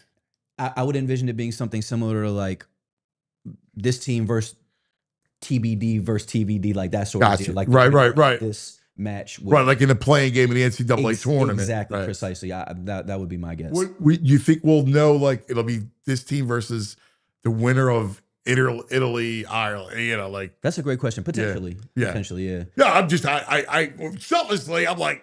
I gotta get my boys in here. No doubt. Yeah, and I will say FIFA likes to keep us on our toes a little bit, right? So Like, hey, by the way, gonna have another party in March. Like, right? Hey, we're ready to go. That's what I love about this FIFA culture is awesome because it's always like a party. Like it's question. about food and fun and just having a good time. I like to party like the next person does, right? And again, we're talking about learning more and more about everything that comes with soccer. When we hosted those 4 Club World Cup watch parties, that was very eye-opening as well. Yeah. Because you had individuals from all walks of life come together for this collective interest. And for more than anything, just have a good time. Yeah. We had live music, we had entertainment, we had the matches going, we had giveaways, and people just like the biggest feedback that I received was like, I had no clue. Like I had no clue there were so many people like me who shared the same interests.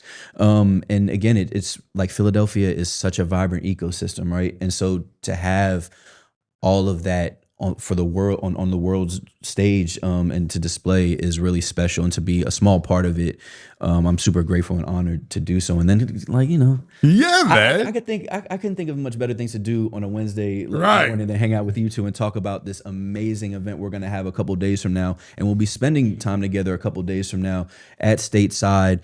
I'm leaving out some of the cool things that are going on too. So we have a freestyle soccer artist. And so when you think of like an artist, maybe like doing a painting in real time, I'm talking like juggling heads, Globetrotter-esque. Wow. Globetrotter-esque display cool, with the soccer ball. That's awesome. Yep. And word on the street is you guys have some special guests for your broadcast too. Yes, we do. So yes, we do. Yeah, we can't wait. We're gonna have so much fun.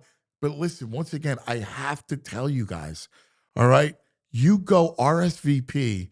It's your chance to win 2 American Airlines tickets anywhere in the country, a Flyers ticket package, and then the piece de resistance, 2 World Cup tickets. Are you kidding me? Crazy. 2 World Cup tickets. VG, what? Yeah. I'm RSVPing right now. Yo, dude. Let me tell you. We're ineligible, guys. All right. Let's get the people involved. We love this, man. My brother. I'll see you Friday. Yes, sir. Cannot wait, man. Cannot wait. Good. Jonathan Todd, Philly Fever does such great work, man. We love them. They're fantastic. Please come out and support the event. It's a wonderful thing. And it's Philly pride, man. We show who we are. We're a great sports town. And a great sports town will show up and show out on Friday in every one of these great World Cup events. Love it. My man. All right. That's going to do it for us. Everybody, have a great day. We love you. See you in the morning.